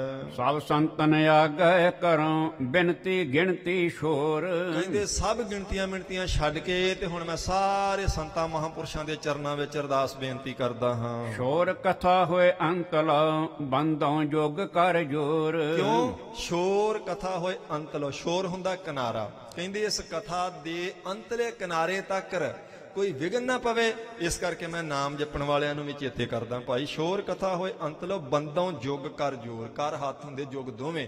ਮੈਂ ਦੋਵੇਂ ਹੱਥ ਜੋੜ ਕੇ ਉਹਨਾਂ ਨਾਮ ਰਸੀਆਂ ਦੇ ਚਰਨਾਂ ਵਿੱਚ ਵੀ ਬੰਦਨਾ ਕਰਦਾ। ਭਾਈ ਤੁਸੀਂ ਵੀ ਮੇਰੇ ਲਈ ਅਰਦਾਸ ਕਰਿਓ ਸਾਰੇ ਦਸਾਂ ਪਾਤਸ਼ਾਹੀਆਂ ਅੱਗੇ, ਕਿ ਦਸਾਂ ਪਾਤਸ਼ਾਹੀਆਂ ਦਾ ਪਵਿੱਤਰ ਜੀਵਨ ਮੈਂ ਬਿਨਾਂ ਵਿਘਨ ਤੋਂ ਲਿਖ ਸਕਾਂ ਜੀ। ਇੱਥੋਂ ਤੱਕ ਹੁਣ ਸਾਰੇ ਮੰਗਲ ਕਰਕੇ ਹੁਣ ਸਤਿਗੁਰੂ ਗੁਰੂ ਰਾਮਦਾਸ ਸੱਚੇ ਪਾਤਸ਼ਾਹ ਜੀ ਦੀ ਕਥਾ ਸ਼ੁਰੂ ਕਰਨ ਲੱਗੇ ਹਨ। ਸੁਣੋ ਪ੍ਰੇਮ ਨਾਲ ਜੀ। ਨਰਾਜ ਛੰਦ ਸੋ ਰਾਮ ਰਾਮ ਨਾਮ ਮੈਂ ਅਭੇਦਤਾ ਲਖਾਈਐ। ਕਹਿੰਦੇ ਨੇ ਰਾਮ ਅਕਾਲ ਪੁਰਖ ਵਾਹਿਗੁਰੂ ਵਿੱਚ ਤੇ ਰਾਮਦਾਸ ਸ੍ਰੀ ਗੁਰੂ ਚੌਥੇ ਪਾਤਸ਼ਾਹ ਜੀ ਦੇ ਨਾਮ ਵਿੱਚ ਤੁਸੀਂ ਅਭੇਦਤਾ ਸਮਝੋ। ਜੋ ਅਕਾਲ ਪੁਰਖ ਵਾਹਿਗੁਰੂ ਦਾ ਸਰੂਪ ਹੈ, ਉਹੀ ਚੌਥੇ ਪਾਤਸ਼ਾਹ ਜੀ ਦਾ ਸਰੂਪ ਹੈ। ਤਥਾ ਸਰੂਪ ਏਕ ਹੈ, ਸੰਦੇਹ ਨਾ ਉਠਾਈਐ। ਕਹਿੰਦੇ ਬਸ ਇੱਕ ਹੀ ਸਰੂਪ ਹੈ ਪਰਮੇਸ਼ਰ ਦਾ ਤੇ ਗੁਰੂ ਰਾਮਦਾਸ ਸਾਹਿਬ ਜੀ ਦਾ। ਗੁਰਮੁਖੋ ਕਦੀ ਸੰਦੇਹ ਨਾ ਕਰਿਓ ਮਨ 'ਚ, ਕਦੀ ਇਹ ਨਾ ਸਮਝਿਓ ਪਰਮੇਸ਼ਰ ਹੋਰ ਹੈ ਤੇ ਚੌਥੇ ਪਾਤਸ਼ਾਹ ਜੀ ਹੋਰ ਨੇ। ਬਸ ਉਹ ਅਕਾਲ ਪੁਰਖ ਵਾਹਿਗੁਰੂ ਹੀ ਕਿਰਪਾ ਕਰਨ ਵਾਸਤੇ ਚੌਥੇ ਪਾਤਸ਼ਾਹ ਜੀ ਦੇ ਸਰੂਪ ਵਿੱਚ ਆ ਗਿਆ। ਕਿਉਂ? ਕਿਉਂਕਿ ਜੋਤ ਪਰਮੇਸ਼ਰ ਦੀ ਹੈ ਨਾ। ਜੋਤ ਉਸ ਅਕਾਲ ਪੁਰਖ ਵਾਹਿਗੁਰੂ ਜੋਤ ਰੂਪ ਹਰ ਆਪ ਗੁਰੂ ਨਾਨਕ ਕਹਾਇਓ, ਤਾਤੇ ਅੰਗਦ ਭਇਓ ਤਤ ਸਿਓ ਤਤ ਮਿਲਾਇਓ। ਕਹਿੰਦੇ ਉਸ ਅਕਾਲ ਪੁਰਖ ਵਾਹਿਗੁਰੂ ਨੇ ਗੁਰੂ ਨਾਨਕ ਪਾਤਸ਼ਾਹ ਜੀ ਦਾ ਸਰੂਪ ਧਾਰਨ ਕੀਤਾ ਹੈ। ਗੁਰਬਾਣੀ ਦੇ ਬਚਨ ਨੇ। ਗੁਰੂ ਨਾਨਕ ਪਾਤਸ਼ਾਹ ਜੀ ਤੋਂ ਗੁਰੂ ਅੰਗਦ ਦੇਵ ਸਾਹਿਬ ਜੀ ਵਰਸਾਏ ਗਏ, ਉਹਨਾਂ ਤੋਂ ਗੁਰੂ ਅਮਰਦਾਸ ਸਾਹਿਬ ਜੀ, ਫਿਰ ਗੁਰੂ ਰਾਮਦਾਸ ਸਾਹਿਬ ਜੀ। ਕਹਿੰਦੇ ਇਸ ਕਰਕੇ ਸ਼ੰਕਾ ਨਾ ਕਰਿਓ, ਸੰਦੇਹ ਨਾ ਕਰਿਓ, ਇਹ ਚੌਥੇ ਪਾਤਸ਼ਾਹ ਪ੍ਰਤੱਖ ਅਕਾਲ ਪੁਰਖ ਵਾਹਿਗੁਰੂ ਦਾ ਸਰੂਪ ਹਨ। ਮਿਹੀ ਪਰੂਪ ਹੋਣ ਤੇ ਸੋ ਚੰਦ ਸੰਗ ਭਾਖੀਐ। ਜਦੋਂ ਰਾਜਾ ਰੂਪ ਹੋ ਕੇ ਕਿਸੇ ਦੀ ਗਰੀਬੀ ਕੱਟਦੇ, ਕਿਸੇ ਨੂੰ ਦੁਨਿਆਵੀ ਪਦਾਰਥ ਬਖਸ਼ਦੇ, ਉਦੋਂ ਰਾਮ ਚੰਦ ਆਖ ਦਈਦਾ। ਤੇ ਜਦੋਂ ਭਗਤੀ ਸਰੂਪ ਹੋ ਕੇ ਬ੍ਰਹਮ ਗਿਆਨ ਦਿੰਦੇ, ਉਦੋਂ ਰਾਮਦਾਸ ਆਖ ਦਈਦਾ। ਇਹ ਫਰਕ ਕੋਈ ਨਹੀਂ ਹੁੰਦਾ ਜੀ। ਜਨਾਵਤਾਰ ਇਹ ਭਏ ਤੋ ਦਾਸ ਨਾਮ ਆਖੀਐ। ਕਹਿੰਦੇ ਜਨਾਵਤਾਰ ਇਹ ਭਏ ਸੋ ਦਾਸ ਨਾਮ। ਜਨਾਵਤਾਰ ਕਹਿੰਦੇ ਭਗਤੀ ਦੇ ਅਵਤਾਰ ਨੂੰ। ਜਦੋਂ ਤੇ ਭਗਤੀ ਦਾ ਉਪਦੇਸ਼ ਦਿੰਦੇ ਨੇ, ਉਦੋਂ ਸਮਝ ਲਓ ਤੁਸੀਂ ਵੀ ਆਪਾਂ ਕਹਿ ਦਿੰਦੇ ਆ ਰਾਮਦਾਸ, ਮਹਾਰਾਜ ਗੁਰੂ ਰਾਮਦਾਸ ਸੱਚੇ ਪਾਤਸ਼ਾਹ ਜੀ। ਤੇ ਜਦੋਂ ਕਿਸੇ ਦੀ ਗਰੀਬੀ ਕੱਟਦੇ ਆ, ਦੁਨਿਆਵੀ ਪਦਾਰਥ ਦਿੰਦੇ ਨੇ, ਧਨ ਪਦਾਰਥ ਦਿੰਦੇ ਨੇ, ਉਦੋਂ ਆਪਾਂ ਚੰਦ ਕਹਿ ਸਕਦੇ ਆ ਵੀ ਉਹ ਚੰਦ ਸਰੂਪ ਵੀ ਨੇ, ਦਾਸ ਸਰੂਪ ਵੀ ਨੇ। ਸੋਰਠ ਭਗਤ ਦੇਹ ਅਵਤਾਰ, ਜਾਂ ਤੇ ਰਾਮ ਸੋ ਦਾਸ ਕਹੈ। ਭਗਤੀ ਦਾ ਅਵਤਾਰ ਹੋਣ ਕਰਕੇ ਧੰਨ ਗੁਰੂ ਰਾਮਦਾਸ ਸੱਚੇ ਪਾਤਸ਼ਾਹ ਜੀ ਨੂੰ ਰਾਮਦਾਸ ਜੀ ਕਹਿੰਦੇ ਹਨ। ਰਾਜਾ ਰਾਮ ਉਦਾਰ, ਰਾਮ ਚੰਦ ਕਹਿ ਬੋ ਬਨ। ਕਹਿੰਦੇ ਨੇ ਜਦੋਂ ਫਿਰ ਉਹ ਰਾਜਿਆਂ ਦੀ ਤਰ੍ਹਾਂ ਵਿਚਰਦੇ ਨੇ, ਕਿਉਂਕਿ ਰਾਜਯੋਗ ਬਖਸ਼ਦੇ ਨੇ ਮਹਾਰਾਜ ਸੱਚੇ ਪਾਤਸ਼ਾਹ ਜੀ। ਚੰਦ ਨਾਮ ਦੁਨਿਆਵੀ ਪਦਾਰਥ ਬਖਸ਼ਣ ਵਾਲੇ ਦਾ, ਦਾਸ ਨਾਮ ਬ੍ਰਹਮ ਗਿਆਨ ਬਖਸ਼ਣ ਵਾਲੇ। ਇਸ ਕਰਕੇ ਕਹਿੰਦੇ ਇਹ ਲੇਸ ਮਾਤਰ ਫਰਕ ਨਾ ਸਮਝਣਾ। ਗੁਰੂ ਰਾਮਦਾਸ ਸੱਚੇ ਪਾਤਸ਼ਾਹ ਜੀ ਰਾਜਾ ਸਰੂਪ ਵੀ ਨੇ, ਭਗਤੀ ਦਾ ਅਵਤਾਰ ਵੀ ਹਨ, ਬ੍ਰਹਮ ਗਿਆਨ ਵੀ ਦਿੰਦੇ ਨੇ ਤੇ ਦੁਨੀਆ ਦੇ ਪਦਾਰਥ ਵੀ ਬਖਸ਼ਦੇ ਹਨ ਸਾਰੇ। ਚੌਪਾਈ ਸ੍ਰੀ ਗੁਰੂ ਅਮਰਦਾਸ ਕੇ ਪਾਛੇ। ਧੰਨ ਗੁਰੂ ਅਮਰਦਾਸ ਸੱਚੇ ਪਾਤਸ਼ਾਹ ਜੀ ਤੋਂ ਬਾਅਦਾਂ ਜਦੋਂ ਮਹਾਰਾਜ ਸੱਚੇ ਪਾਤਸ਼ਾਹ ਜੀ ਨੇ ਸਰੀਰ ਛੱਡ ਦਿੱਤਾ, ਤੀਸਰੇ ਪਾਤਸ਼ਾਹ ਜੀ ਨੇ ਉਹਨਾਂ ਦਾ ਅੰਤਮ ਸੰਸਕਾਰ ਕਰ ਦਿੱਤਾ, ਤਾਂ ਸੋਢੀ ਬੰਸ ਬਿਭੂਖਨ ਆਛੇ। ਹੁਣ ਸੋਢੀਆਂ ਦੀ ਬੰਸ਼ ਦੇ ਵਿਭੂਖਣ ਸਰੂਪ ਗੁਰੂ ਰਾਮਦਾਸ ਸੱਚੇ ਪਾਤਸ਼ਾਹ ਜੀ ਸੁਭਾਏਮਾਨ ਹੋਏ। ਹੁਣ ਸੁਰਤੀ ਲੈ ਜੀ ਉੱਥੇ ਗੋਇੰਦਵਾਲ ਸਾਹਿਬ ਕਹਿੰਦੇ ਜਿੱਥੇ ਗੁਰੂ ਅਮਰਦਾਸ ਸੱਚੇ ਪਾਤਸ਼ਾਹ ਜੀ ਦਾ ਸੰਸਕਾਰ ਕੀਤਾ ਸੀ ਕੱਲ ਪਰਸੋਂ। ਸਿੰਘਾਸਨ ਬੈਠੇ ਗੁਰ ਪੂਰੇ। ਕਹਿੰਦੇ ਮਹਾਰਾਜ ਗੁਰੂ ਅਮਰਦਾਸ ਸੱਚੇ ਪਾਤਸ਼ਾਹ ਜੀ ਦਾ ਅੰਤਮ ਸੰਸਕਾਰ ਕਰਕੇ ਉਹਨਾਂ ਦੇ ਸਿੰਘਾਸਨ ਤੇ ਪੂਰੇ ਗੁਰੂ ਰਾਮਦਾਸ ਸੱਚੇ ਪਾਤਸ਼ਾਹ ਜੀ ਬੈਠੇ ਹਨ। ਮਾਇਆ ਤੇ ਅਲੇਪ ਗੁਣ ਰੂਰੇ। ਕਹਿੰਦੇ ਮਾਇਆ ਤੋਂ ਨਿਰਲੇਪ ਨੇ, ਐਸੇ ਸੁੰਦਰ ਗੁਣਾਂ ਦੇ ਮਾਲਕ ਹਨ ਚੌਥੇ ਪਾਤਸ਼ਾਹ ਜੀ। ਉਹਨਾਂ ਦੇ ਚਰਨਾਂ ਵਿੱਚ ਮਾਇਆ ਲਾ ਗਏ ਨੇ ਤੀਸਰੇ ਪਾਤਸ਼ਾਹ ਜੀ। ਆਖਿਆ ਸੀ ਗੁਰੂ ਨਾਨਕ ਪਾਤਸ਼ਾਹ ਜੀ ਨੇ 12 ਕੋ ਰੋਕ ਕੇ ਰੱਖੇ, ਦੂਸਰੇ ਪਾਤਸ਼ਾਹ ਜੀ ਤੋਂ 6 ਕੋ, ਤੀਸਰੇ ਪਾਤਸ਼ਾਹ ਜੀ ਨੇ ਆਖਿਆ ਸਾਡੇ ਦਰਵਾਜ਼ੇ ਤੇ ਖੜੀ ਸੀ, ਪਰ ਚੌਥੇ ਪਾਤਸ਼ਾਹ ਜੀ ਦੇ ਅਸੀਂ ਚਰਨਾਂ ਚ ਲਾ ਚੱਲੇ ਇਸ ਨੂੰ। ਇੰਨੀ ਮਾਇਆ ਦੇ ਤਿੰਨਾਂ ਲੋਕਾਂ ਦੇ ਮਾਲਕ ਬਣਾ ਕੇ ਵੀ ਕਹਿੰਦੇ ਗੁਰੂ ਰਾਮਦਾਸ ਸੱਚੇ ਪਾਤਸ਼ਾਹ ਜੀ ਨੂੰ ਫਿਰ ਵੀ ਨਿਰਲੇਪ ਰੱਖਿਆ, ਕਿਉਂਕਿ ਆਪਣੀ ਪੁੱਤਰੀ ਬੀਬੀ ਭਾਨੀ ਨਾਲ ਬਚਨ ਕੀਤਾ ਸੀ ਭਈ ਤੇਰੀ ਕੋਲ ਚ ਰਹੇਗੀ ਇਹ ਗੱਦੀ, ਤੇ ਇਹ ਜਿਹੜੇ ਏਡੇ ਏਡੇ ਕਸ਼ਟ ਨੇ ਇਹ ਵੀ ਸਿਰਫ ਤੇਰੀ ਕੋਲ ਹੀ ਚੱਲ ਸਕਦੀ ਹੈ, ਆਪਣੇ ਸਰੀਰ ਤੇ ਤਤੀ ਤਵੀ ਤੇ ਤੇਰੀ ਕੋਲ ਹੀ ਬੈਠ ਸਕਦੀ ਹੈ। ਇੰਨੀ ਮਾਇਆ ਦੇ ਮਾਲਕ ਹੋ ਕੇ ਵੀ ਤੇਰੀ ਕੋਲ ਹੀ ਨਿਰਲੇਪ ਰਵੇਗੀ।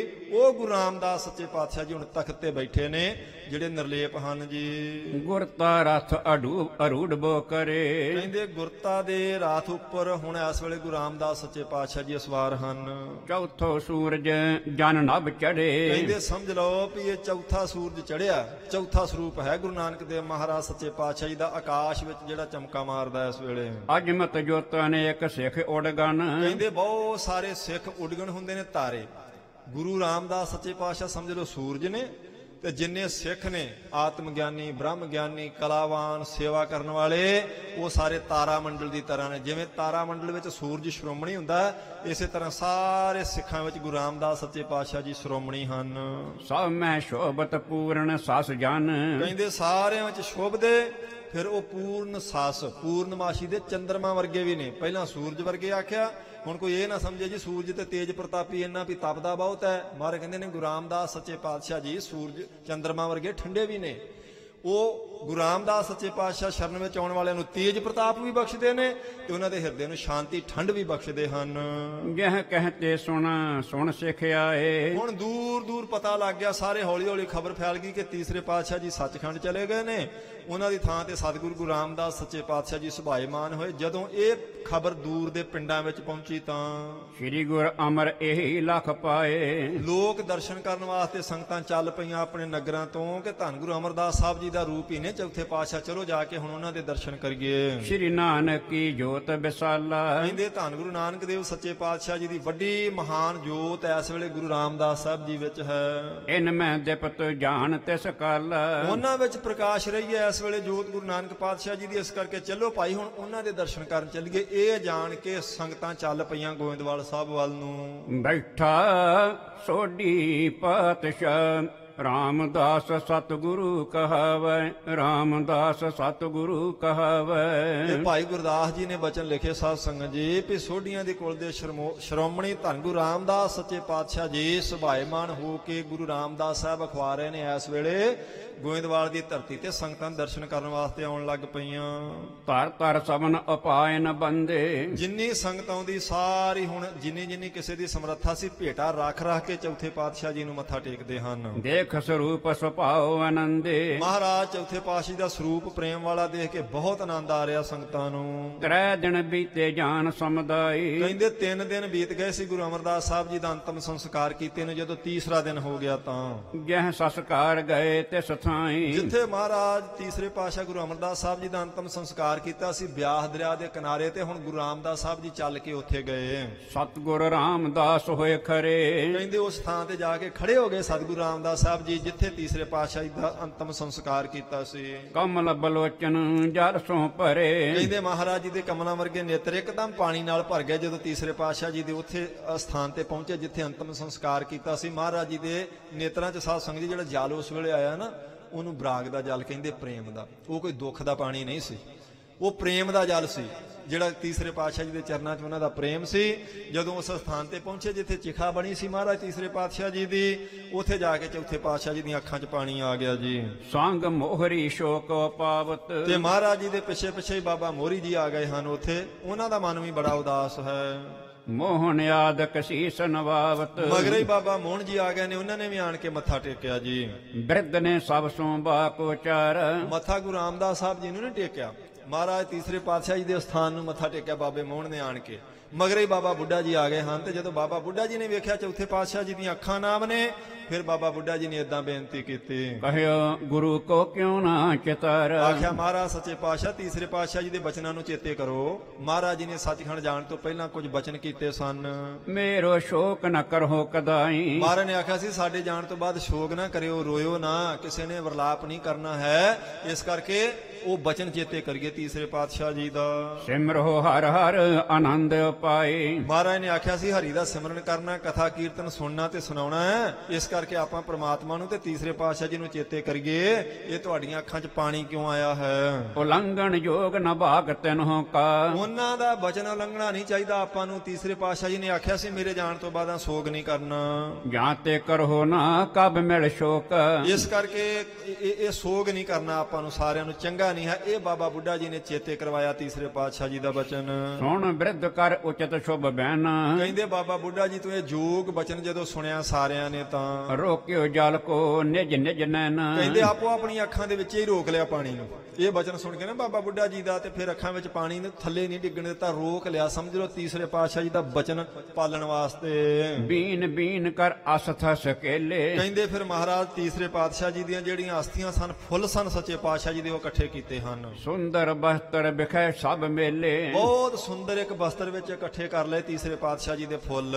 ਸੁਰ ਸਰ ਕੋ ਤਤ ਛਿਨ ਪਹੁੰਚਾਏ, ਕਹਿੰਦੇ ਨੇ ਉਹਨਾਂ ਨੂੰ ਸਾਂਭਣ ਵਾਸਤੇ ਇੱਕ ਗੁਰਮੁਖ ਦੀ ਡਿਊਟੀ ਲਗਾ ਦਿੱਤੀ। ਕਿਸ ਦੀ?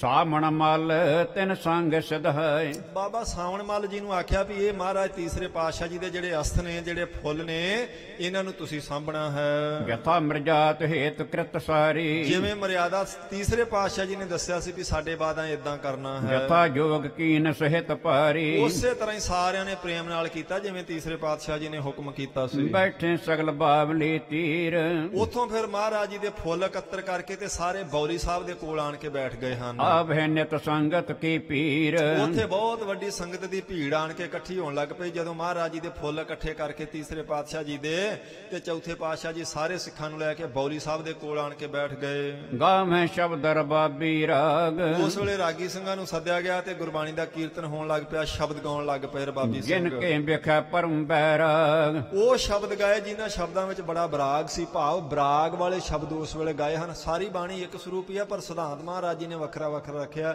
ਜਿਵੇਂ ਆਨੰਦ ਕਾਰਜ ਹੋਵੇ ਤੇ ਉਸ ਵੇਲੇ ਸ਼ਬਦ ਹੋਰ ਗਾਏ ਜਾਂਦੇ ਆ, ਪੁਰਾਣੀ ਚੜ੍ਹਾਈ ਕਰ ਜੇ ਤੇ ਉਸ ਵੇਲੇ ਸ਼ਬਦ ਹੋਰ ਗਾਏ ਜਾਂਦੇ ਆ, ਕੋਈ ਹੋਰ ਦਿਨ ਸੁਧ ਹੋਵੇ ਤੇ ਸ਼ਬਦ ਉਹਦੇ ਅਨੁਸਾਰ ਢੁਕਵੇਂ ਸ਼ਬਦ ਬੋਲੇ ਜਾਂਦੇ ਨੇ।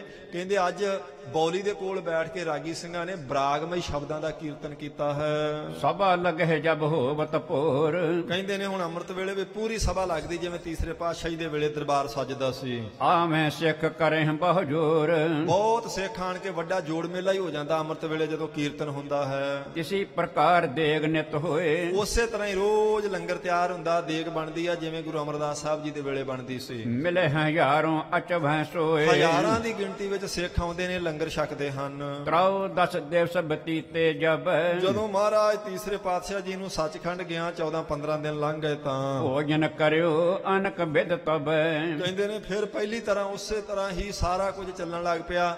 ਸਿੱਖਾਂ ਦੇ ਮਨਾਂ 'ਚ ਹੌਲੀ ਹੌਲੀ ਬਰਾਗ ਘਟ ਗਿਆ, ਕਿਉਂਕਿ ਤੀਸਰੇ ਪਾਤਸ਼ਾਹ ਜੀ ਨੇ ਆਖਿਆ ਸੀ ਸਾਡੇ ਜਾਣ ਤੋਂ ਬਾਅਦ ਕੋਈ ਸੋਗ ਨਾ ਕਰਿਓ। 14-15 ਦਿਨ ਬਾਅਦ ਨਾਰਮਲ ਹੋ ਗਿਆ ਸਾਰਾ ਕੁਝ।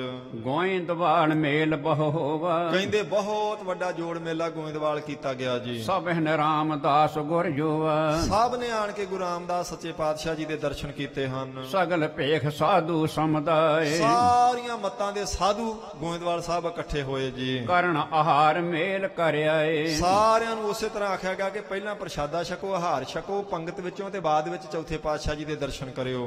ਬਖਸ਼ਿਸ਼ ਭਈ ਮੰਜੀਆਂ ਕੀ ਜੇਤਕ, ਜਿੰਨੀਆਂ ਮੰਜੀਆਂ ਦੇ ਉੱਤੇ ਬਖਸ਼ਿਸ਼ ਕੀਤੀ ਸੀ ਗੁਰੂ ਅਮਰਦਾਸ ਸਾਹਿਬ ਜੀ ਨੇ, 22 ਮੰਜੀਆਂ, ਮੰਜੀਆਂ ਮਤਲਬ 22 ਪ੍ਰਚਾਰਕ ਥਾਪੇ ਸੀ, ਔਰ 22 ਨੂੰ ਬ੍ਰਹਮ ਗਿਆਨ ਦੇ ਕੇ ਪ੍ਰਚਾਰ ਲਈ ਤੋਰਿਆ ਸੀ ਤੀਸਰੇ ਪਾਤਸ਼ਾਹ ਜੀ ਨੇ। ਲੈ ਅਕੋਰ ਕੋ ਪਹੁੰਚੇ ਤੇ ਤਕ, ਉਹ ਜਿਹੜੇ ਪ੍ਰਚਾਰਕ ਵੱਖ-ਵੱਖ ਸੂਬਿਆਂ ਵਿੱਚ ਗਏ ਸਨ, 22 ਪ੍ਰਚਾਰਕ, ਜਦੋਂ ਉਹਨਾਂ ਨੂੰ ਪਤਾ ਲੱਗਾ, ਖਬਰ ਪਹੁੰਚੀ ਵੀ ਤੀਸਰੇ ਪਾਤਸ਼ਾਹ ਸੱਚਖੰਡ ਚਲੇ ਗਏ, ਉਹ ਵੀ ਸਾਰੇ ਗੋਇੰਦਵਾਲ ਆਏ ਸੰਗਤਾਂ ਲੈ ਕੇ। ਸ੍ਰੀ ਗੁਰੂ ਰਾਮਦਾਸ ਕੇ ਆਗੇ, ਉਹਨਾਂ ਨੇ ਆਣ ਕੇ ਜਿਵੇਂ ਤੀਸਰੇ ਪਾਤਸ਼ਾਹ ਜੀ ਨੂੰ ਮੱਥਾ ਟੇਕਦੇ ਸਨ, ਇਸੇ ਤਰ੍ਹਾਂ ਚੌਥੇ ਪਾਤਸ਼ਾਹ ਜੀ ਦੇ ਅੱਗੇ ਭੇਟਾ ਰੱਖ ਕੇ ਮੱਥਾ ਟੇਕਿਆ ਜੀ।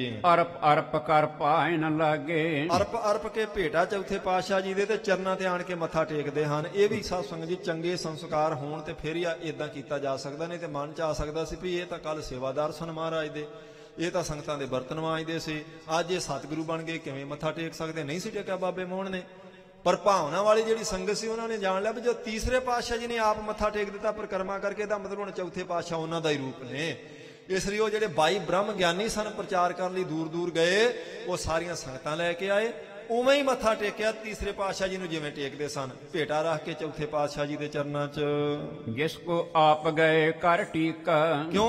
ਉਹਨਾਂ ਨੇ ਆਖਿਆ ਜਿਨ੍ਹਾਂ ਨੂੰ ਆਪ ਸੱਚੇ ਪਾਤਸ਼ਾਹ ਜੀ ਸਿੰਘਾਸਨ ਤੇ ਬਿਠਾਲ ਗਏ ਤੀਸਰੇ ਪਾਤਸ਼ਾਹ ਜੀ, ਕੌਣ ਹਟਾਏ ਸਕੈ ਤਿਨ ਲੀਕਾ, ਤੇ ਉਹਨਾਂ ਦੇ ਪ੍ਰਤਾਪ ਨੂੰ ਹੁਣ ਕੌਣ ਘਟਾ ਸਕਦਾ? ਉਹ ਮਰਿਆਦਾ ਤਾਂ ਹੁਣ ਉਵੇਂ ਹੀ ਚੱਲੇਗੀ ਜਿਵੇਂ ਤੀਸਰੇ ਪਾਤਸ਼ਾਹ ਜੀ ਵੇਲੇ ਚੱਲਦੀ ਸੀ। ਇਸੇ ਤਰ੍ਹਾਂ ਹੀ ਚੌਥੇ ਪਾਤਸ਼ਾਹ ਜੀ ਨੂੰ ਮੱਥਾ ਟੇਕਿਆ ਸਾਰਿਆਂ ਨੇ। ਮੋਹਨ ਅਪਰ ਮੋਹਰੀ ਦੂਆ, ਕਹਿੰਦੇ ਨੇ ਬਾਬਾ ਮੋਹਨ ਜੀ ਤੇ ਦੂਸਰੇ ਬਾਬਾ ਮੋਹਰੀ ਜੀ। ਤੈਨ ਦਿਸ਼ ਦੇਖ ਦੀਨ ਮਨ ਹੁਆ, ਹੁਣ ਚੌਥੇ ਪਾਤਸ਼ਾਹ ਜੀ ਨੇ ਦੇਖਿਆ ਵੀ ਬਾਬਾ ਮੋਹਨ ਨਾਰਾਜ਼ ਹੈ ਤੇ ਬਾਬਾ ਮੋਹਰੀ ਜੀ ਵੀ ਪੂਰੇ ਖੁਸ਼ ਨਹੀਂ ਹਨ।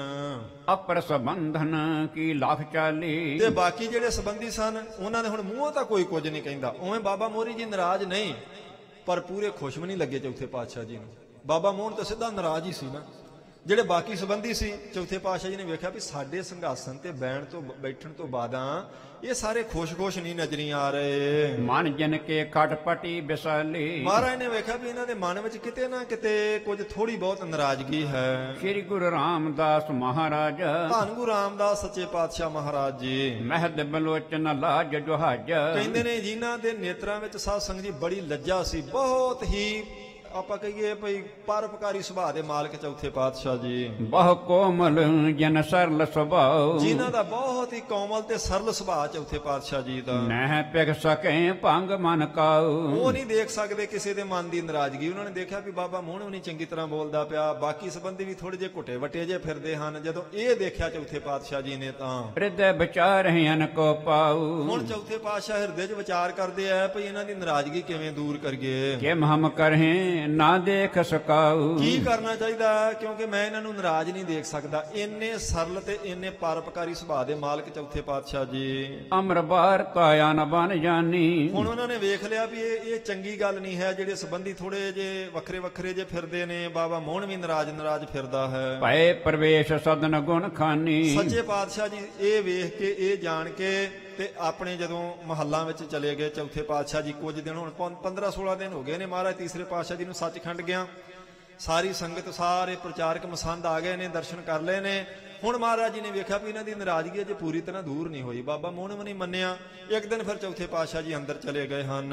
ਰਹੇ ਇਕਾਂਕੀ ਬੈਠ ਗੁਸਾਈ, ਤੇ ਮਹਾਰਾਜ ਜੀ ਨੇ ਆਸਾ ਅੰਦਰ ਜਾ ਕੇ ਚੌਂਕੜਾ ਮਾਰਿਆ, ਬਾਹਰ ਹੀ ਨਹੀਂ ਨਿਕਲੇ ਚੌਥੇ ਪਾਤਸ਼ਾਹ ਜੀ। ਅੰਤਰ ਬਿਰਤੀ ਰਹੇ ਸੁਖ ਪਾਈ, ਬਸ ਆਪਣੇ ਅੰਤਰਮੁਖ ਧਿਆਨ ਚੌਥੇ ਪਾਤਸ਼ਾਹ ਜੀ ਨੇ ਕਰ ਲਿਆ, ਆਪਣੇ ਸੁਖ ਸਰੂਪ 'ਚ ਧਿਆਨ ਟਿਕਾ ਲਿਆ ਤੇ ਬਾਹਰ ਨਿਕਲਣਾ ਬੰਦ ਕਰ ਦਿੱਤਾ ਜੀ। ਵਹਿਰ ਨਿਕਸ ਕਰਨਾ ਹੈ ਨ ਬੈਠੇ, ਹੁਣ ਸੰਗਤ ਦਰਸ਼ਨ ਕਰਨ ਵਾਸਤੇ ਆਉਂਦੀ ਆ, ਪਰ ਚੌਥੇ ਪਾਤਸ਼ਾਹ ਜੀ ਬਾਹਰ ਆਣ ਕੇ ਸੰਗਤ ਨੂੰ ਦਰਸ਼ਨ ਨਹੀਂ ਦਿੰਦੇ, ਚੁੱਪ ਕਰਕੇ ਅੰਦਰ ਬੈਠ ਗਏ ਹਨ। ਸਿੱਖ ਸੰਗਤ ਜਹ ਸਗਲ ਇਕੱਠੇ, ਜਿੱਥੇ ਸਾਰੀ ਸਿੱਖ ਸੰਗਤ ਇਕੱਠੀ ਹੋਣ ਕੇ ਬੈਠਦੀ ਆ ਵੀ ਚੌਥੇ ਪਾਤਸ਼ਾਹ ਜੀ ਆਉਣਗੇ, ਫਿਰ ਮੱਥਾ ਟੇਕਾਂਗੇ, ਦਰਸ਼ਨ ਕਰਾਂਗੇ, ਪਰ ਚੌਥੇ ਪਾਤਸ਼ਾਹ ਜੀ ਨੇ ਬਾਹਰ ਨਿਕਲਣਾ ਬੰਦ ਕਰ ਦਿੱਤਾ ਜੀ। ਸ੍ਰੀ ਗੁਰੂ ਅਮਰਦਾਸ ਪਦ ਪ੍ਰੇਮ, ਕਹਿੰਦੇ ਧੰਨ ਗੁਰੂ ਅਮਰਦਾਸ ਸੱਚੇ ਪਾਤਸ਼ਾਹ ਜੀ ਦੇ ਚਰਨਾਂ ਦਾ ਬਹੁਤ ਪ੍ਰੇਮ ਹੈ ਚੌਥੇ ਪਾਤਸ਼ਾਹ ਜੀ ਦੇ ਮਨ ਵਿੱਚ। ਉਮ ਗਹਿਰਦਾ ਬਹੇ ਸਭ ਨੇਮ, ਕਹਿੰਦੇ ਜਦੋਂ ਤੀਸਰੇ ਪਾਤਸ਼ਾਹ ਜੀ ਦੀ ਯਾਦ ਆਉਂਦੀ ਆ ਤੇ ਸਾਰਾ ਹੀ ਨੇਮ ਉਸ ਵੇਲੇ ਉਹ ਅੱਖਾਂ ਦੇ ਪਾਣੀ 'ਚ ਵਹਿ ਜਾਂਦਾ, ਕਿਉਂਕਿ ਮਹਾਰਾਜ ਨੇ ਆਖਿਆ ਸੀ ਬਰਾਗ ਨਹੀਂ ਕਰਨਾ, ਪਰ ਬਰਾਗ ਬਦੋ ਵਧੀ ਹੋ ਜਾਂਦਾ, ਇੰਨਾ ਪ੍ਰੇਮ ਹੈ ਤੀਸਰੇ ਪਾਤਸ਼ਾਹ ਜੀ ਦਾ। जह बैठे तह बैठे रहें, ਹੁਣ ਕੀ ਸੁਭਾਅ ਹੋ ਗਿਆ, ਜਿੱਥੇ ਬੈਠੇ ਚੌਥੇ ਪਾਤਸ਼ਾਹ ਜੀ ਬੈਠੇ ਹੀ ਰਹਿੰਦੇ ਨੇ ਘੰਟਿਆਂ ਬੱਧੀ।